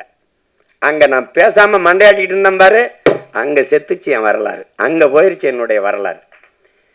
நீ என் பாட்டை வாவு சிதம்பரனாரை விட நீ என்ன வல்லபாய் பட்டேல் பெரியாள். நீ என்ன பண்ணிட்ட நீ? ஆனா வல்லபாய் பட்டேல் எனக்கு வரலாறு இருக்குது, என் பாட்டன் வாவுசி இல்லை. அதாங்க அது சிக்கல். கற்பனை கூட நீங்க செய்ய முடியாது. என் தாத்தன் வழக்கறிஞர், என் அப்பன் வழக்கறிஞர், நான் வழக்கறிஞர். ஒரு முறை நேர் நின்றால் இன்னைக்கு 50,000, அன்னைக்கு 50,000 என் பாட்டனுக்கு. ஒரு முறை வழக்கு நீதிமன்றத்தில் நேர் நின்னா அவ்வளவு செல்வந்தன் சொத்தம்பட்டை இழந்தான் மண்ணின் விடுதலைக்கு. இந்த தமிழ் மக்களின் மானம் கப்பலேற விடக்கூடாது என்பதற்காக கப்பல் ஓட்டிய ஒரு பெருந்தமிழன், சுதேசி கப்பல். நான் என்னடா தமிழ் தேசம் பேசுறேன், அவன் தமிழ் நேசன் அப்படின்னு அன்னைக்கே இதழ் நடத்தினான். அன்னைக்கே தமிழ் தேசம் தமிழ் நேசன் பத்திரிகை நடத்தினான். அவன் வரலாறு எங்க இருக்கு? எனக்கு மாடு இழுக்க திணறும் செக்க மனுஷன் இழுத்திருக்கான் இந்த மண்ணின் விடுதலைக்கு. போய் கோவை சிறையில் இருக்கு, இன்னும் அந்த சிலை நினைவா இருக்கு அந்த செக்கு.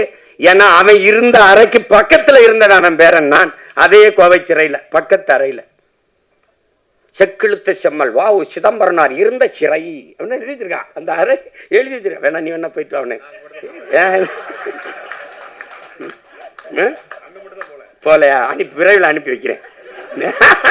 ஏதாவது இதில் பேசிட்டு வாடனா போட்டுருவான். என்ன நான் போகாத சிறை இருக்குன்னு நினைக்கிறீங்களா? நீதிமன்றம் இருக்குன்னு நினைக்கிறீங்களா? அவருக்கு ஏதாவது பார்க்கணும் சீமானேன்னா உடனே வரணும்ன்றப்பல கட்டாயம் நேர் நிற்கணும். வழக்கு இருக்கு, இதுக்கு ஒரு வழக்கு இருக்கு.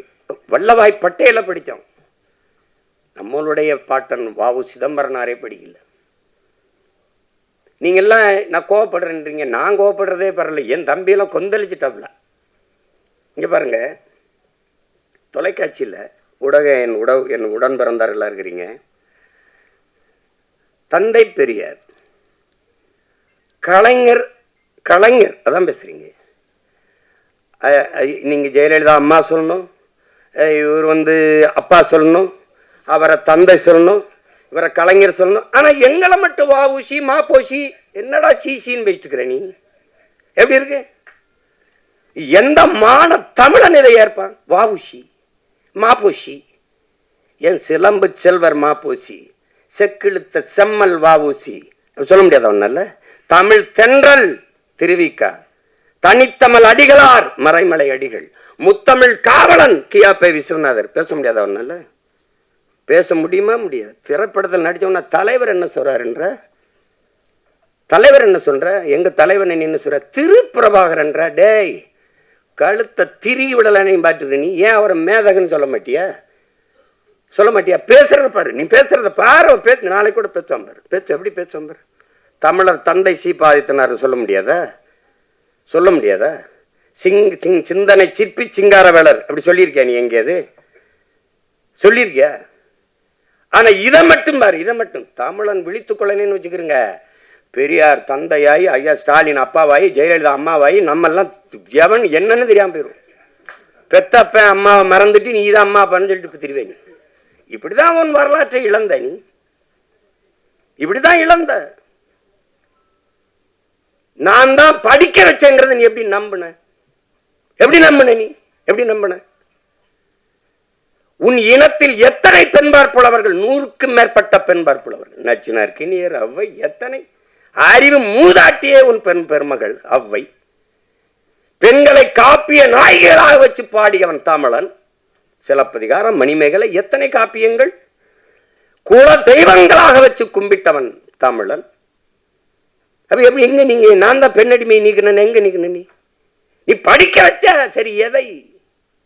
திருக்குறளை, சிலப்பதிகாரத்தை, மணிமேகலையை, சிவக சிந்தாமணியை, வளையாபதியை, குண்டலகேசியை, ஐங்குறுநூறுவை, 18 அகநானூறுவை, புறநானூறுவை, கலித்தொகையை, கலிங்கத்து பரணியை படிக்க வச்ச, கம்ப ராமாயணத்தை படிக்க வச்ச. இதையெல்லாம் எழுதினவனை எவன்டா படிக்க வச்சது? பதில் வச்சிருக்கியா? பதில் வச்சிருக்கியா? பெரியாரான் படிக்க வச்சார். வச்சுக்க. பக்கத்துல இருந்த அறிஞர் அண்ணாவன் WMA 2 முதுகலை படித்தாரு. அண்ணாதுரை ஐயா, அதுக்கப்புறம் ஐயா அன்பழகன், நெடுஞ்செழியன், இவர்கள் 3 பேரையும் படிக்க வச்சது யாரு? அவருக்கு பக்கத்திலே உட்கார்ந்துருந்தாங்களப்பா. ஏன் இதெல்லாம் நீங்க கேள்வி எழுப்பல?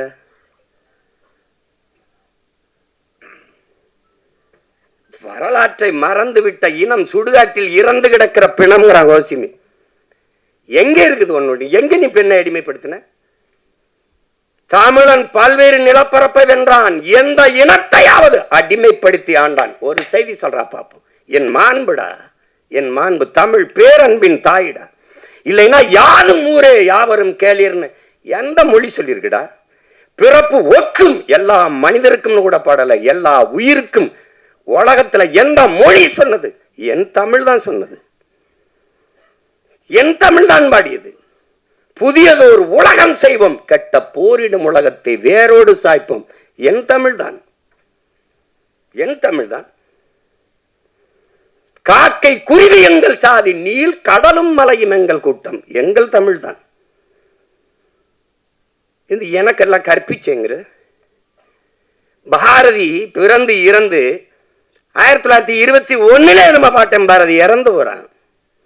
36 தான் ஐயா ராமசாமி பெரியார் பேசவே ஆரம்பிக்கிறாப்ல. பேசவே ஆரம்பிக்கிறார். அவன் பாடாத பெண்ணியமாடா, அவன் பாடாத கல்வியை வலியுறுத்தியாடா. எப்படி? தமிழை சனியன் என்கிறார், அவன் இனிது என்கிறார். வான் அளந்த அனைத்தும் அளந்த வன்மொழி வாழியவங்கிறான். வான் அளந்த அனைத்தும் அழிந்ததலா என் தமிழ்ங்கிறான். வான் அளந்த அனைத்தும் அறிந்ததலா என் தமிழ் வளர்மொழி வாழியவேங்கிறான். நீ காட்டு மிராண்டிங்க. சிங்களம் புட்ககம் சாவகம் யாவும் சென்றேறி பல தீவனுக்கும் சென்றேறி அங்கு தங்கள் புலிக்கொடி மீன்கொடி நின்று சால்புற கண்டவர் தாய் நாடுங்கிறான். எப்படி? நீ காட்டு மிராண்டிங்கிற. அவன் என்ன தர்றான் பாருங்க, முட்டாள்கள்ங்கிற. உலகம் புறாவென்று தன் கொடியை நாட்டியவன்டா பரம்பரையிடாவேங்கிறான். எப்படி இருக்கு? வெறியில தான் ஒருத்தன் வந்துட்டான். டே, தாய பழித்தவனை யாரு தடுத்தாலும் விடாதே, உன் தமிழை பழித்தவனை தாயே தடுத்தாலும் விடாதேங்கிறான். இதுல எங்கிட்டு இருக்கார் பெரியார் சிறியார்? எங்களுக்கு எவனா இருந்தாலும் சரிதான். என் மொழியை இழிவு செய்தவன் எவனா இருந்தாலும் எங்களுக்கு எதிரி தான். தமிழ் சனியன் ஒளி, முதல்ல அந்த சனியனை ஒளிடா. இதான்டா கோட்பாடு. இல்ல பெரிய தத்துவம் அதெல்லாம் தூக்கிட்டு வர்றதில்லை. எங்க கோட்பாடை பாரு, இப்படி எவனா பத்தியா? என் இறைடா, என் இறை சிவன் தன் உடலில் சரி பாதையை கொடுத்து நிற்கிறான். அது ஆணுக்கு பெண் சமம் அல்ல, என் உடன் பிறந்தார்களே, ஆணும் பெண்ணும் சமம். அதான் எங்க கோட்பாடு, எங்கள் நிலைப்பாடு. ஆணுக்கு பெண் என்ற கோட்பாட்டை ஏற்கலாம். ஆணும் பெண்ணும் சமம்.